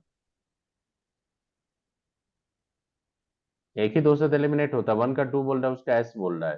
तो 1 का 2 तो, 1 का 2 तो हो ही नहीं सकता है, क्योंकि 1 बोल रहा है 1s, 1 बोल रहा है, देखो ये बोल रहा है कि 1 का 2, तो ये 1 का 2 तो हो ही नहीं सकता, रॉन्ग हो गया ये।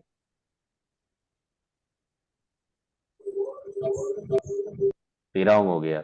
सेकंड में जाएंगे तो 4 का 4 बोल रहा है, तो 4 आपका डी ऑर्बिटल है, और उसका बोल रहा है 4, तो ये तो रॉन्ग हो गया, रेडियल नोड तो होता ही नहीं उसमें, ये नोडल प्लेन तो होता ही नहीं आपका।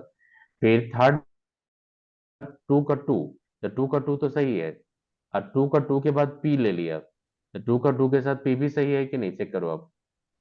हाँ सर सही है। हाँ सर देखो सही है। 2 का आपने 2 लिया था, 1 रेडियल नोड होगा, उसी का पी ले लिए, तो पी का तो वो रेडियल फंक्शन का प्लॉट तो लिए ही थे वो। तो बताइए ये सही हो जाएगा। फिर आपको डी बोल रहा है कि 3 का सिंगल ऑप्शन रहता है, इसे ये निकल जाएंगे, आगे कुछ कैलकुलेशन बंद कर दीजिएगा। 3 का 3 बोल रहा है, तो 3 का तो 3 होगा, लेकिन 3 का पी हो सकता है, कभी बताओ।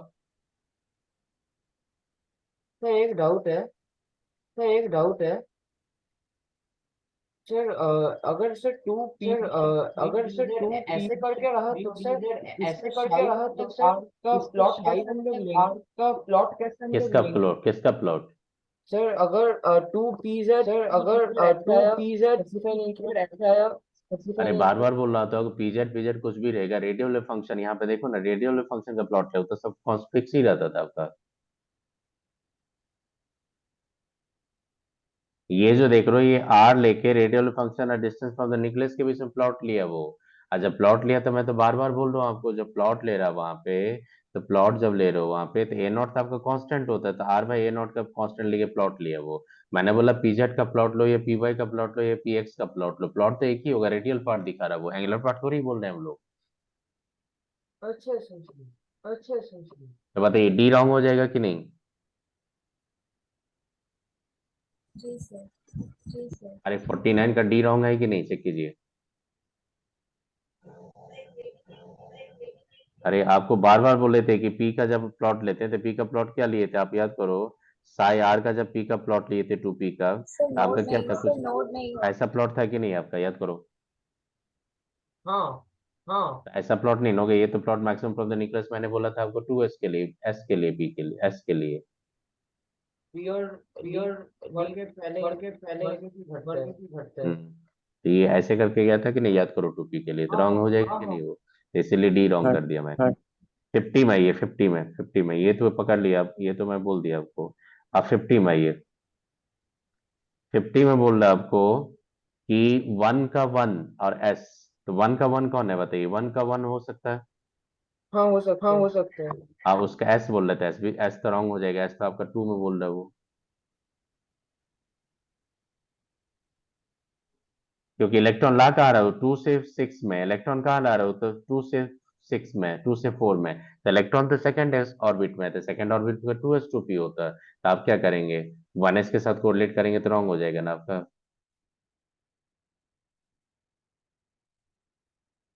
वन एस के साथ क्यों कोरिलेट करोगे आप, टू से बात करो, टू से इलेक्ट्रॉन को एक्साइटेड करो, तो टू एस टू पी का बात करोगे आप।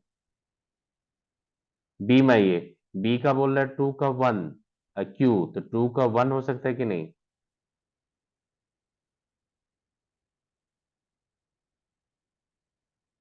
बताओ बेटा। टू का वन हो सकता है, यस और नो बताइए। हो सकता है। नहीं, टू का वन नहीं होगा, रीजन क्या होगा बता रहा हूँ आपको। अगर आर को आप देखो वहां पे, जैसे आप आर को क्लोज जीरो कर देंगे तो न्यूक्लियस पे जाके कुछ रहेगा आपका, लेकिन आपका वहां पे देखिए वो न्यूक्लियस पे जो कुछ रह रहा है वहां पे, उसमें आपका नोड आना चाहिए, तो नोड का पार्ट कहीं से आ रहा है, मान लीजिए कि साई को जीरो कर देंगे तो सब कुछ जीरो हो जाएगा, तो नोड आ रहा है कहीं पे नहीं, नोड है आपका टू एस में, तो एक्सप्रेशन है एस के लिए, लेकिन ये वन एस का है, ये टू एस का नहीं एक्सप्रेशन। अब देखो, मैं आपको बता रहा हूँ, यहाँ पे देखो, यहाँ से एक्सप्रेशन से थोड़ा इंफॉर्मेशन लो। देखो, ये आपका टू एस का एक्सप्रेशन है, देखो टू एस का एक्सप्रेशन वन एस का एक्सप्रेशन डिफरेंट है कि नहीं। हाँ सर, हाँ सर। मैं बोल रहा हूँ कि u इक्वल टू आप ले लो Z are upon A naught, और Z are upon A naught का वैल्यू यहाँ पे u पे पुट कर दो। देखो ये टर्म आपका जब आएगा तो इसका मतलब नोड है वहां पे, और नोड का मैंने अभी कैलकुलेशन भी करवाया आपको, तो वो नोड का एक्सप्रेशन तो दे ही नहीं रहा वहां पे इक्वेशन में, तो फिर कैसे ले लेंगे टू एस का, है तो एस के लिए लेकिन वन एस का है वो।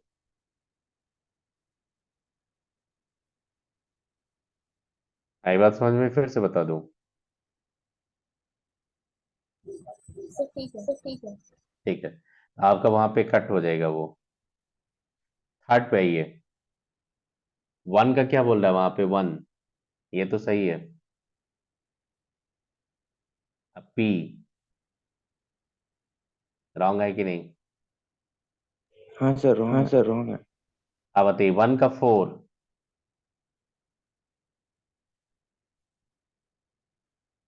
नहीं नहीं कहीं पे रॉन्ग कर रहा हूँ मैं, रुको रुको रुको, sir, sir option A option होना ए चाहिए। होना चाहिए, नहीं नहीं नहीं नहीं नहीं, वही कुछ रॉन्ग कर रहा था, देखिए एक मिनट रुकिए, फिर से चेक करता हूँ, फिर से कुछ कंफ्यूजन हो रही है, फिर से देखिए, देखिए वन का वन, तो वन का वन हो सकता है कि नहीं, यस सर, यस सर। अब वन का एस लेंगे, एस लेंगे तो एस फॉर हाइड्रोजन एटम तो ओनली करेक्ट कॉम्बिनेशन, तो वो एस के कॉम्बिनेशन है, लेकिन कॉम्बिनेशन हाइड्रोजन के लिए तो आ ही रहा ना वो, बताइए आप।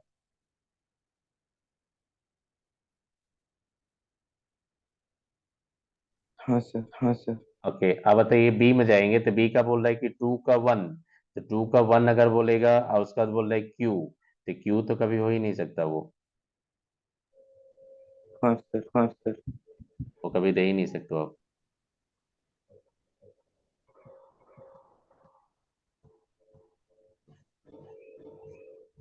सी में देखिए, वन का वन पी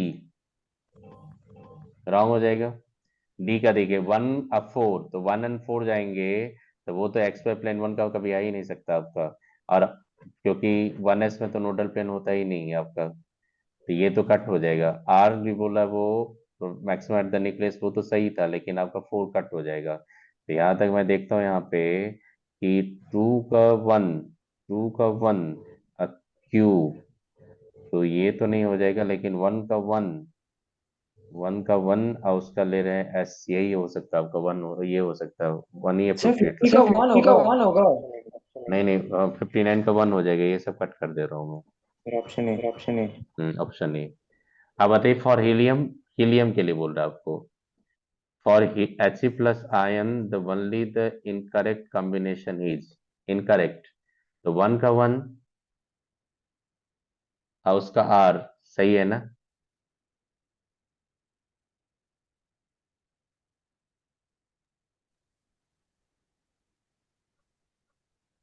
वन का वन और फिर आर, तो वो तो सही है, मैक्सिमम न्यूक्लियस होता है probability density. Sir probability density किसमें होता है न्यूक्लियस में? साई स्क्वायर के जब प्लॉट लिए थे तो एस के लिए मैक्सिमम फ्रॉम द न्यूक्लियस किए थे कि नहीं, आप बताइए। अच्छा हाँ अरे हाँ बताओ, हाँ हाँ हाँ ठीक हाँ ठीक अब बताइए, बी में आइए, टू का बोल रहे टू और उसका टू बोल का रहे टू का क्यू। नहीं टू नहीं, का तो गलत हो गया।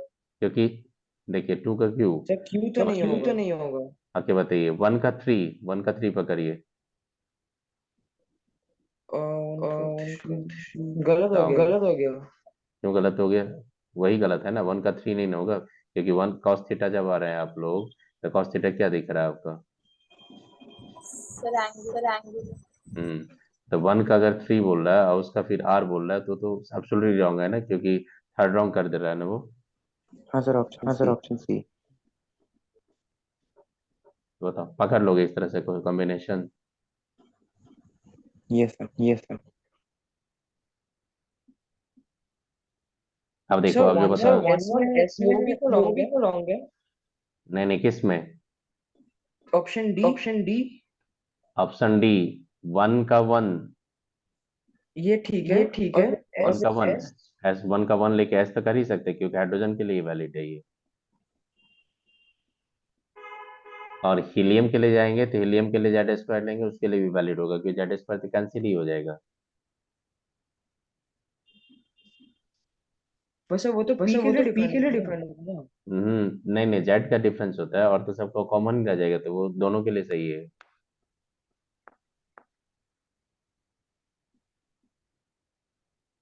वो बोल रहा है कि एनर्जी डिफरेंस बोला है, तो एनर्जी डिफरेंस तो वो किसी भी हाइड्रोजन हाइड्रोजन के स्पेसिस में जाएंगे तो ये होगा ही आपका। हाँ आप Li2+ के लिए किसी के लिए हो तो डिफरेंस तो उतना ही आएगा, क्योंकि जेड स्क्वायर तो कैंसिल हो रहा है आपका। हाँ सर डिफरेंस इतना ही होगा। हम्म, चलिए कर लेंगे, आप लोग बताइए। वन का वन होगा, अब वन का आर तो हो ही सकता है ना आपका, बताइए। हाँ टू का टू लेंगे तो टू का टू लेंगे, उसका क्यू लेंगे, वो टू का टू का क्यू लेंगे तो वो भी सही हो जाएगा एक्सप्रेशन से, वहां से आपका जीरो करके, ऐसा स्क्वायर करके आप लेंगे तो निकलेस पे जीरो करके, जैसे क्या होगा देखो यहाँ पे, इस एक्सप्रेशन से आओ, देखो यहाँ पे, इस एक्सप्रेशन से और इस एक्सप्रेशन से देखो, एक काम करो, ये जो वैल्यू है, ये वैल्यू आपको ऐसे लिख सकते हो, ये फोर और √2 पाई, आप ये जेड अपॉन ए नॉट 3/2, और ये 2 - ZR/A0, और ये क्या लिख सकते हैं हम लोग, ई का एक्सपोनेंट ZR/2A0 लिख सकते हैं हम लोग। एट न्यूक्लियस पे बेटा क्या होता है, न्यूक्लियस पे आर का वैल्यू क्या होता है बताइए तो? जीरो, जीरो होता है। तो ये साई का जो वैल्यू हो जाएगा, ये साई का वैल्यू, आप खुद से बताइए, ये भी जीरो टर्म, ये भी ये टर्म जीरो हो जाएगा, ये टर्म आपका सीधा वन आ जाएगा। आपका क्या हो जाएगा, साई का जो वैल्यू होगा वन बाई क्या हो जाएगा, 4 √2 पाई, और ये हो जाएगा Z/A0 और 3/2 इंटू क्या हो जाएगा आपका टू, यही होगा ना, बताओ आप। ये टू हो जाएगा टू, तो ये क्या हो जाएगा 1/√2 पाई, और ये Z/A0/3/2, तो साई स्क्वायर जब जाएंगे आप यहाँ पे, तो साई स्क्वायर क्या हो जाएगा 1/√2 पाई, उसका स्क्वायर करेंगे, और ये वन बाई क्या होगा A0 का थ्री, तो वही तो एक्सप्रेशन आ ही रहा है प्रोबेबिलिटी आपका, देखो उसके साथ आ रहा है कि नहीं, 1/Q का रिलेशन, बताइए।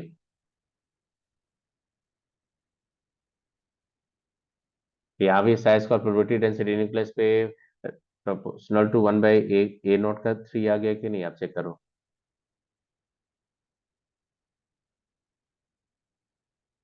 देखो यहाँ पे, ये मैंने किसके लिए लिया है, 2s के लिए लिया। आइडिया लगा कुछ, ये बताओ फिर से। सर फिर से एक बार। देखिए, आप सबसे पहले देखिए कि इसमें u का वैल्यू आपने क्या दिया, यहाँ पे ZR/A0 लेने के लिए मैंने ले लिया। न्यूक्लियस पे बेटा r का वैल्यू जीरो कर देंगे, न्यूक्लियस पे बात कर रहा हूँ, तो न्यूक्लियस पे ये टर्म तो वन आ जाएगा, और ZR/A0 में r का जो वैल्यू लेंगे, r का वैल्यू आपने न्यूक्लियस पे जीरो लिया, तो ये वैल्यू भी जीरो हो जाएगा, तो बचा रहेगा ये टू, तो टू को मैंने यहाँ पे फोर से कर दिया तो टू आ जाएगा, 2 पाई रहेगा, Z A naught upon expression रहेगा आपका। अब प्रोबेबिलिटी डेंसिटी किसको बोलते हैं? साइ स्क्वायर को बोलते हैं हम लोग। जैसे इसका स्क्वायर करेंगे तो ये टू टू कैंसिल हो जाएगा। ए बाय ए नॉट का 3 रहेगा आपका। तो प्रोबेबिलिटी डेंसिटी ये तो कांस्टेंट ही है, तो प्रोबेबिलिटी डेंसिटी इसके प्रोपोर्शनल हो जाएगा कि नहीं आपका? जी सर। जी तो सर। बताइए, ये किसके लिए आ गया बताइए? 2s के लिए भी वैलिड हो गया कि नहीं आपका? बताइए। अब यहाँ पे देखो, जितना भी आप देखो, एक चीज कॉमन देखो, अब जितना भी आप लेते हो इसके लिए, सबके लिए देखो z naught by A naught आपका फिक्स है कि नहीं? देखो तो यहाँ पे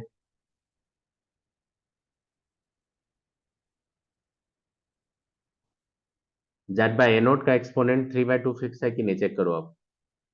हाँ और जितना भी हाँ। पी के लिए देखते हो, two p z by A naught upon 5/2 है कि नहीं? देखो कॉम्पाउंड कंपोनेंट।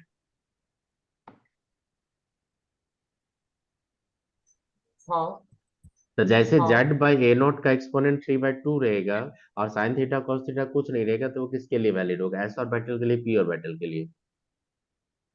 S s. और जेड बाई ए नॉट का एक्सपोनेंट अगर 5/2 रहेगा, r sign theta cos theta ये सब इंक्लूड हो जाएगा, तो किसके लिए होगा? पी के लिए होगा कि नहीं वो?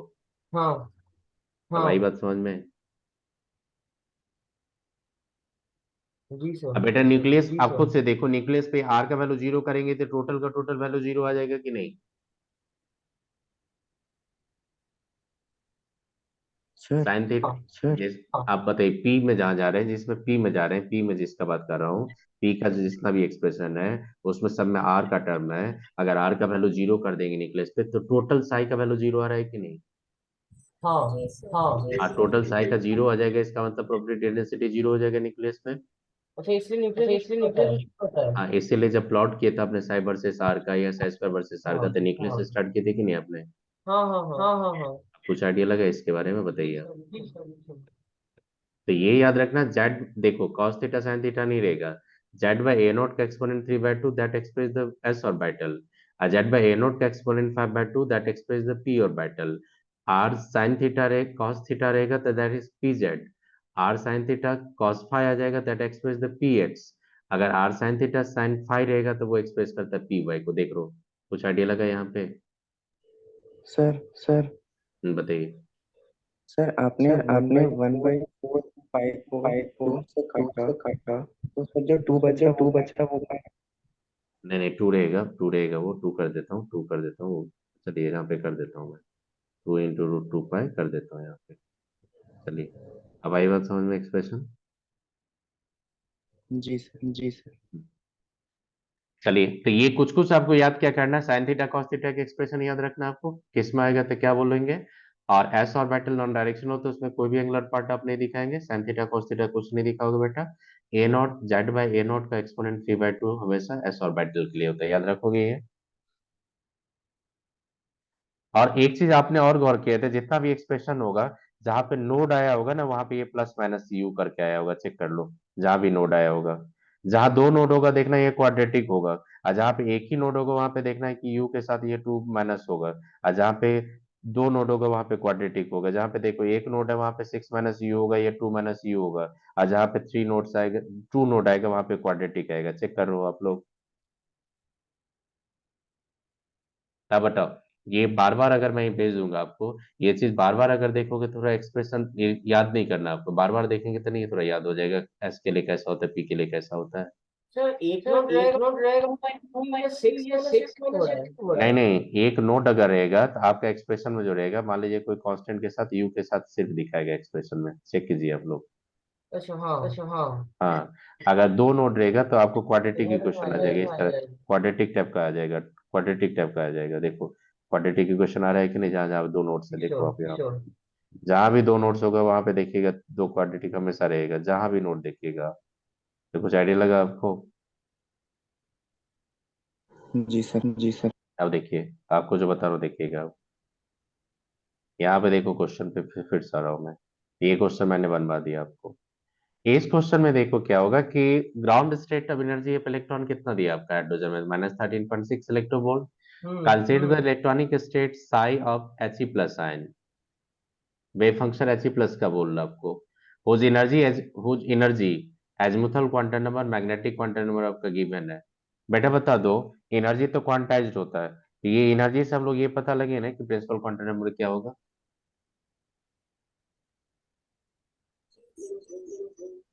तो आप देखो एनर्जी इक्वल टू 3.4 अगर कर देंगे तो माइनस 3.6 कर देंगे, जेड स्क्वायर 2 स्क्वायर हो जाएगा एन स्क्वायर, तो एन इक्वल टू 2 आ जाएगा कि नहीं।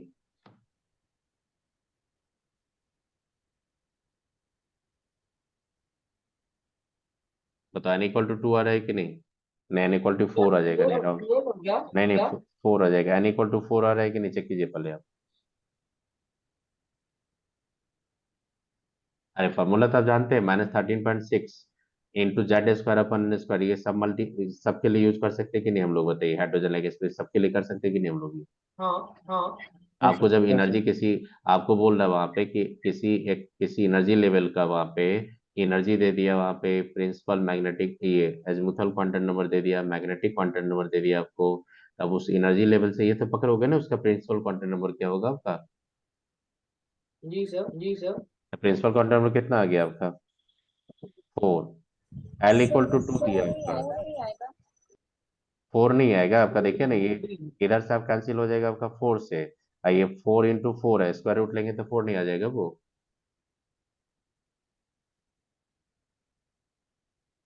अरे बेटा यहाँ पे 2 का स्क्वायर था, और जैसे ही डिवाइड करेंगे ये मल्टीप्लाई करेंगे, कहाँ कैलकुलेशन थोड़ा स्ट्रॉन्ग करो ये सब का, एन स्क्वायर जाएंगे तो ये 13.6 को 3.4 से डिवाइड करेंगे 4 आ जाता है, याद करो, इंटू क्या हो जाएगा आपका 2 स्क्वायर हो जाएगा, एन इक्वल टू क्या हो जाएगा आपका 4 आ जाएगा कि नहीं। एल इक्वल टू 2 है आपका, मैग्नेटिक क्वांटम नंबर 0 है आपका, तो कौन सा ऑर्बिटल होगा एन एल एम पे, बताइए 4 डीजेड स्क्वायर होगा कि नहीं।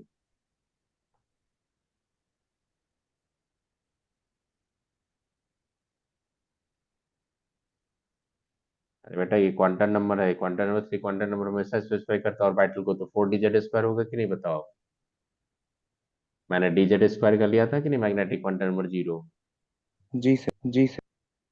अब बताइए, तो ये बोल रहा है कि उस साई के लिए बोल रहा है क्या ट्रू है, it is the 4D state, ये तो सही 4D स्टेट तो होगा।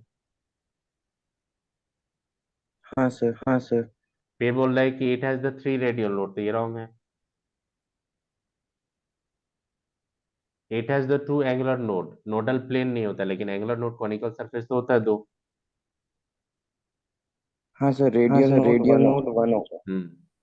आपको बोल रहा है कि the nuclear charge experience by the electron in this state is less than the 2 electron. अब बताओ न्यूक्लियस पे कितना प्रोटॉन होता है, इसका 2 प्रोटॉन, जी सर, जी सर।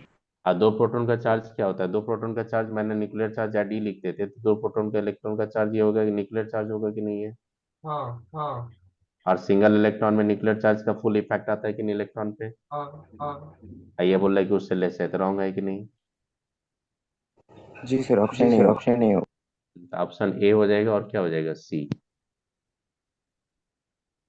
क्योंकि डीजेड जी। स्क्वायर में आपको बोलेगा कि नोडल प्लेन कितना होता है तो बोलना 0, और एंगुलर नोड बोलेगा तब बोलेगा 2। ये क्या होता है conical surfaces, conical conical nodal surface होता है इस पे। तो बताइए नोडल प्लेन 0 किस में होता है, डीजेड स्क्वायर, कुछ आइडिया लगा बताइए, 2019 का क्वेश्चन था ये। Sir radial node 1।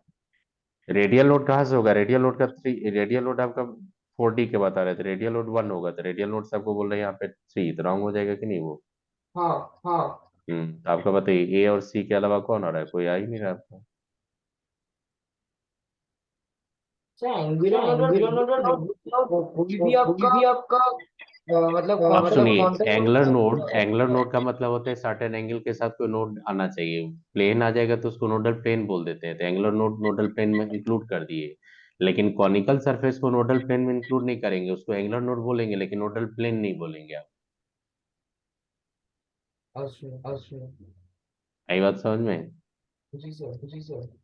अब ये बताइए, ये तो क्वेश्चन आप लोग खुद से करने के लिए बोलूंगा, ये क्वेश्चन कर लोगे।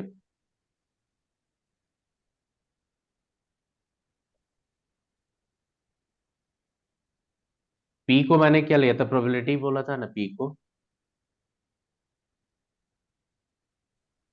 जी सर, जी सर। अब बताइए प्रोबेबिलिटी अगर पी को अगर बोल दिया मैंने, तो प्रोबेबिलिटी का कैसे एक्सप्रेशन आता है वो आपको नहीं पता। आप बताइए प्रोबेबिलिटी को ये वैल्यू जो बोल रहा है, ये प्रोबेबिलिटी नॉर्मलाइज कर रहा है वो, तो नॉर्मलाइजेशन का मतलब होता है कि इसका वैल्यू 1 होना चाहिए। मतलब कि इसका टोटल वैल्यू कुछ ना कुछ तो कांस्टेंट होगा। तो कांस्टेंट को अगर हम लोग प्रोबेबिलिटी को अगर डी आर से डिवाइड करेंगे तो जीरो हो जाएगा कि नहीं, यहाँ पे मैक्सिमम पॉसिबिलिटी होगा।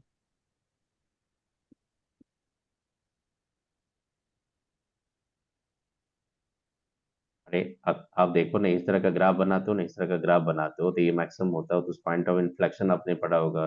तो उस पॉइंट पे जब डिफरेंशिएट करते हैं कांस्टेंट का तो जीरो हो जाता है कि नहीं।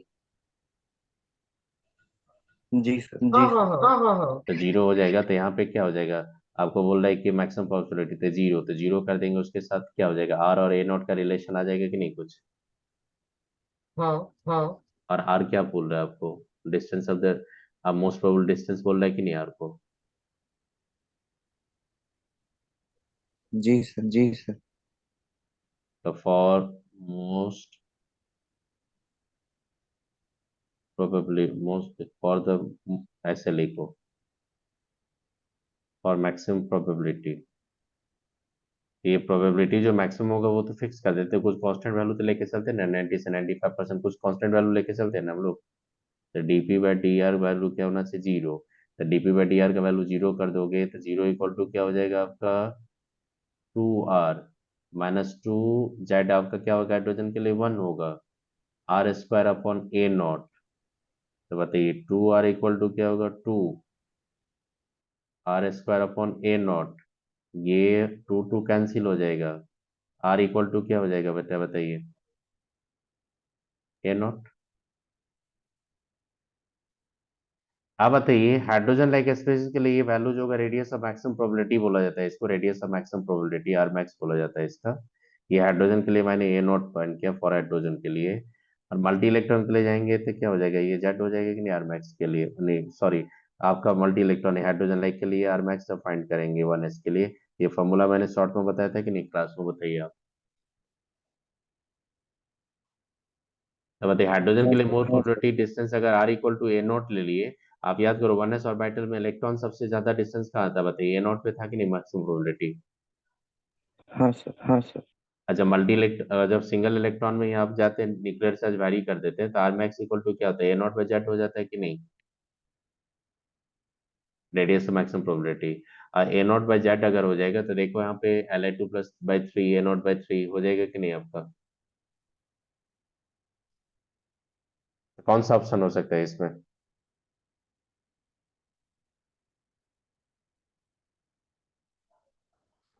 आई बात समझ में, फिर से बता दूं। सर ऑप्शन सर कौन सा ऑप्शन होगा? कौन सा होगा, ऑप्शन सारा हो जाएगा सर, करेक्ट था और सारा ऑप्शन करेक्ट था। बोल रहा है कि at the point of maximum value of the radial distribution function, जहां पे ज्यादा प्रोबेबिलिटी होगा रेडियल डिस्ट्रीब्यूशन फंक्शन का, वहां पे क्या होगा, डीपी बाई डी आर का वैल्यू जीरो हो जाएगा कि नहीं। हाँ सर, हाँ सर। तो उसी को एंटी नोड बोलते हैं, नोड का मतलब क्या होता है जीरो, एंटी नोड का मतलब मैक्सिमम प्रोबेबिलिटी।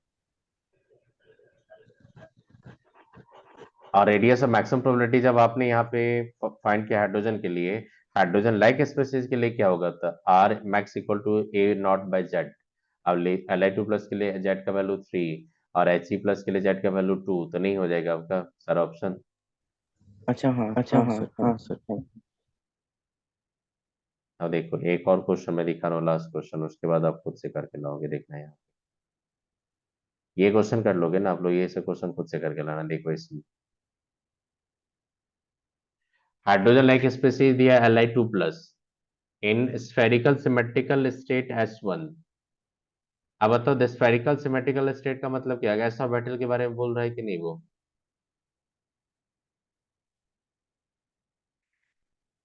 देखो बोल रहा है यहाँ पे कि स्फेरिकल सिमेट्रिकल स्टेट S1, तो स्फेरिकल सिमेट्रिकल स्टेट किसका होता है, एस ऑर्बिटल या पी ऑर्बिटल का, शेष शेष। एस का। और उसके बाद बोल रहा है कि 1 रेडियल नोड, तो 1 रेडियल को नोड के बाद आपका क्या हो जाएगा, S2 जो होगा वो आपका 2s ही होगा, क्योंकि इसमें रेडियल नोड कितना होता है बताइए, 1।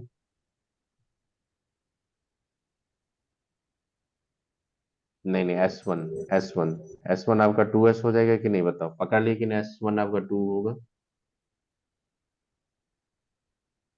अब बोल रहा है कि ये जो एस वन आपने 2s लिया यहाँ पे, ये एस वन जो लिया आपने 2s, बोल रहा है कि 2s में इलेक्ट्रॉन था। इस इलेक्ट्रॉन को जैसे कुछ रेडिएशन मिला यहाँ से, तो इलेक्ट्रॉन कहाँ चला गया, इसी एक्साइटेड स्टेट में चला गया, एस टू में। लेकिन बोल रहा वहां पे कि एस टू में जो होगा, ये इलेक्ट्रॉन 1s में था, अब एक्साइटेड होके चला गया एस टू में इलेक्ट्रॉन।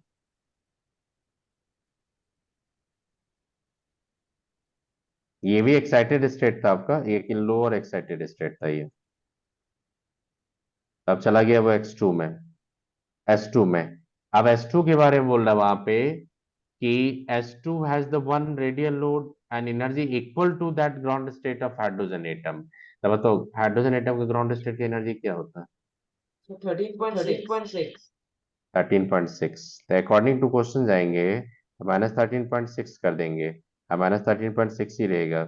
यहाँ पे इसका जेड स्क्वायर क्या हो जाएगा, Li2+ का बोल रहे थे, जेड स्क्वायर 3 स्क्वायर हो जाएगा। यहाँ पे एन स्क्वायर करेंगे तो एन इक्वल टू मेरे को 3 मिला। इसका मतलब एस टू जो होगा वो क्या हो जाएगा, उसका principal quantum number n equal to 3 होगा।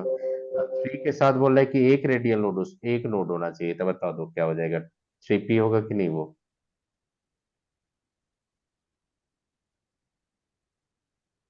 अरे बेटा 3 में कौन कौन सा हो सकता है, आप खुद से बताओ ना, 3 में कौन कौन सा हो सकता है?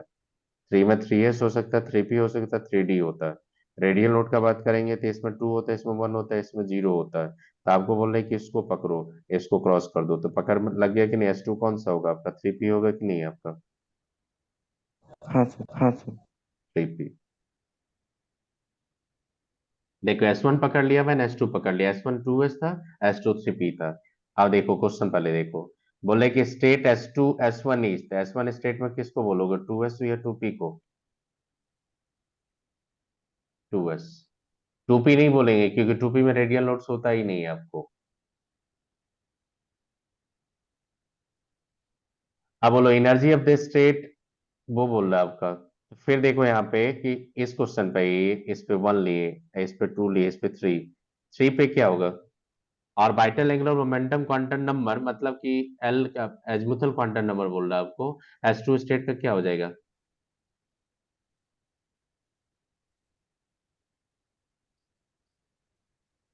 ऑर्बिटल एंगुलर क्वांटम नंबर का मतलब होता है that is azimuthal quantum number बोलते हैं हम लोग। एजीमुथल क्वांटम नंबर क्या हो जाएगा एस टू का? एस टू का मतलब 3p। 3p का एल का वैल्यू क्या होता है, 1 होता है कि नहीं, बताओ आप लोग। अरे बेटा पी सब शेल का एल का वैल्यू 1 होता है।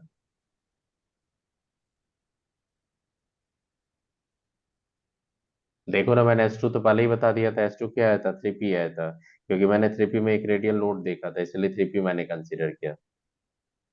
अब 3p क्यों कंसीडर किया, क्योंकि एनर्जी बोल रहा था इक्वल होना चाहिए, तो हाइड्रोजन के एनर्जी के साथ मैंने इक्वल कर दिया इस फॉर्मूला को।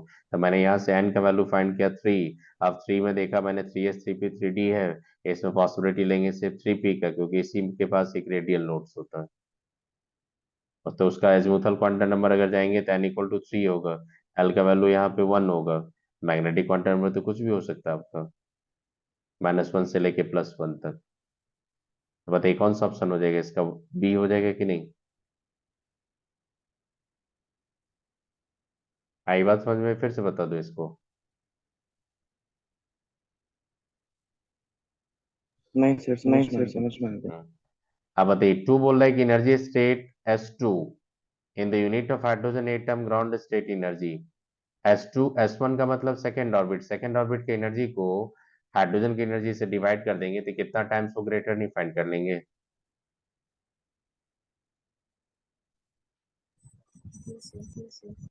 एस टू का मतलब 2s का, एस वन का मतलब 2s का बात कर रहे हैं हम लोग, तो 2s का मतलब सेकेंड ऑर्बिट है, तो सेकेंड ऑर्बिट एनर्जी आप Li2+ का फाइंड करके उसको हाइड्रोजन के फर्स्ट ऑर्बिट एनर्जी से डिवाइड कर दोगे तो कितना टाइम्स होगा नहीं फाइंड कर लेंगे हम लोग।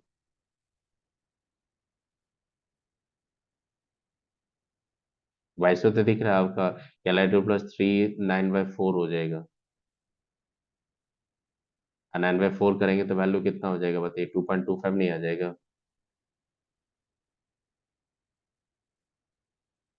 समझ में आया है? फिर से बता दो इसको, टू का।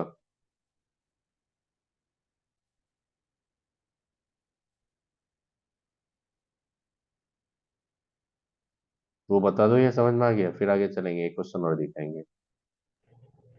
सर आ गया, सर आ गया। तो ये बता, ये पार्ट बताया आपको, ये सब बता दिया। रेडियल फंक्शन पे ज्यादा वर्क कीजिएगा थोड़ा। ये बता दिया मैंने, इसको क्वेश्चन खुद मैं छोड़ दिया आपको करने के लिए। ये बता दिया।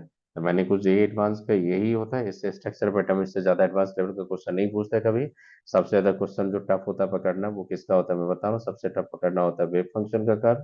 तो वेव फंक्शन का कर्व जब भी देगा, तो आपको r sign theta cos theta का एक्सप्रेशन थोड़ा याद रखना है कि कहाँ पे किसका नोटेशन होता है। एंगुलर पार्ट को कभी भी एस ऑर्बिटल में इंक्लूड नहीं करना, सबसे पहले ये याद रखना। और किसी में अगर रेडियल नोट्स होगा, रेडियल नोट्स आएगा तो उसका एक्सप्रेशन मैंने पहले ही बता दिया। रेडियल नोट्स आने से वो वैल्यू क्या होगा। रेडियल नोट्स एक होगा तो देखना यहाँ पे कांस्टेंट के साथ u का सब्सट्रैक्शन होगा। u का मतलब z are upon A naught. अगर दो आएगा रेडियल नोट तो हमेशा क्वाड्रेटिक का एक्सप्रेशन आएगा। और क्वाड्रेटिक के साथ अगर कोई भी एंगुलर पार्ट नहीं देखेंगे तो हमेशा उसको बोलेंगे 3s। क्वाड्रेटिक के साथ कोई एंगुलर पार्ट आ जाएगा तो वो हमेशा आपका क्या हो जाएगा, 4p 5p। क्योंकि 2p में आपने एक भी रेडियल नोड नहीं देखा था। तो 2p में रेडियल नोड नहीं देखा था तो देखो 2p के रेडियल नोड सब दिखेगा नहीं। 2p का अगर r का वैल्यू जीरो करेंगे तो हमेशा प्रोबेबिलिटी फाइंडिंग इलेक्ट्रॉन न्यूक्लियस पे क्या हो जाएगा, जीरो। इसीलिए आपने हमेशा ग्राफ में जीरो से स्टार्ट किया। कुछ आइडिया लगा यहाँ पे? बताइए। तो ये भेज दूं ना आप लोगों को, क्या नहीं भेजूं बताओ, ये पार्ट। ये टाइम टू टाइम इसको थोड़ा हाँ सर देखते भेजिए, रहिएगा। हाँ सर भेजिए। ये भेज देता हूँ, टाइम टू टाइम थोड़ा देखते रहिएगा इसको। ये रेडियल वेव फंक्शन का प्लॉट सही है। साई आर जो रेडियल वेव फंक्शन का प्लॉट है, रेडियल फंक्शन का प्लॉट से भी भेज देता है क्वेश्चन। लेकिन रेडियल वेव फंक्शन के प्लॉट में आपका साइन थीटा कॉस थीटा नहीं मिलेगा, क्योंकि साइन थीटा कॉस थीटा तभी मिलेगा जब आपको कंप्लीट वेव फंक्शन लाएंगे। तो रेडियल वेव फंक्शन का ये पार्ट जो है थोड़ा इस पे वर्क करना पड़ेगा। अब इसको कैसे लर्न करोगे, उसका तरीका क्या होता है सुनिए। इसमें एंगुलर पार्ट तो नहीं मिलेगा आपको, तो इसको कैसे लर्न करोगे सुनो। इसको लर्न करने का सबसे बेस्ट तरीका होता है कि वन बाय, देखो टू अगर रहेगा मल्टीपुल में तो वो 1s होगा। 1/√2 होगा विद द ये कांस्टेंट, तो वो पकड़ लेना एक रेडियल नोट से, इसलिए क्या होगा 2s होगा ये। 1/√2 6 होता है आपका 2s के लिए, 2p के लिए। 81 जैसे जाते जाते वो चले जाते हैं हम लोग 3 में। 81/√3 हो, 81 × √3 हमेशा चले जाते हैं हम लोग 3 में। और 2√2 या 2 × √6 का वैल्यू जब आएगा तो हमेशा रहते हैं हम लोग 2s 2p में। और 2 से मल्टीपल होगा तो हमेशा रहते हैं 2s 1s में। ये थोड़ा पार्ट पे, इस पार्ट पे थोड़ा ज्यादा वर्क कीजिएगा, इस पार्ट पे इससे ज्यादा पकड़ आएगा आपका। और ये जो नोट्स का पार्ट है, नोट्स के पार्ट में ज्यादा वर्क कीजिएगा। तो आपको देखो टाइम टू टाइम अगर इस इक्वेशन को देखते रहोगे, जेईई एडवांस में अगर क्वेश्चन पूछेगा भी आपका तो सॉल्व कर लोगे। क्योंकि मैंने रिसेंट ईयर में देखा तो फ्रिक्वेंटली इस टाइप का क्वेश्चन बहुत पूछने लगा है। तो बेटा आई बात समझ में?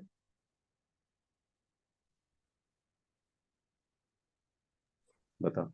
रेडियल वेव फंक्शन का समझ में आ गया आपका हाँ सर, एक्सप्रेशन? हाँ सर। चलिए, तो आपका क्लास में एंड कर रहा हूँ कि टाइम हो गया, क्लास एंड कर रहा हूँ। ये सारा मैं इन्फॉर्मेशन भेज देता हूँ आपको। नेक्स्ट क्लास से आपको मैं स्टार्ट कर दूंगा आपका वो प्रेडिक्टेबल। चलिए, good night. Night sir, night sir. Good night.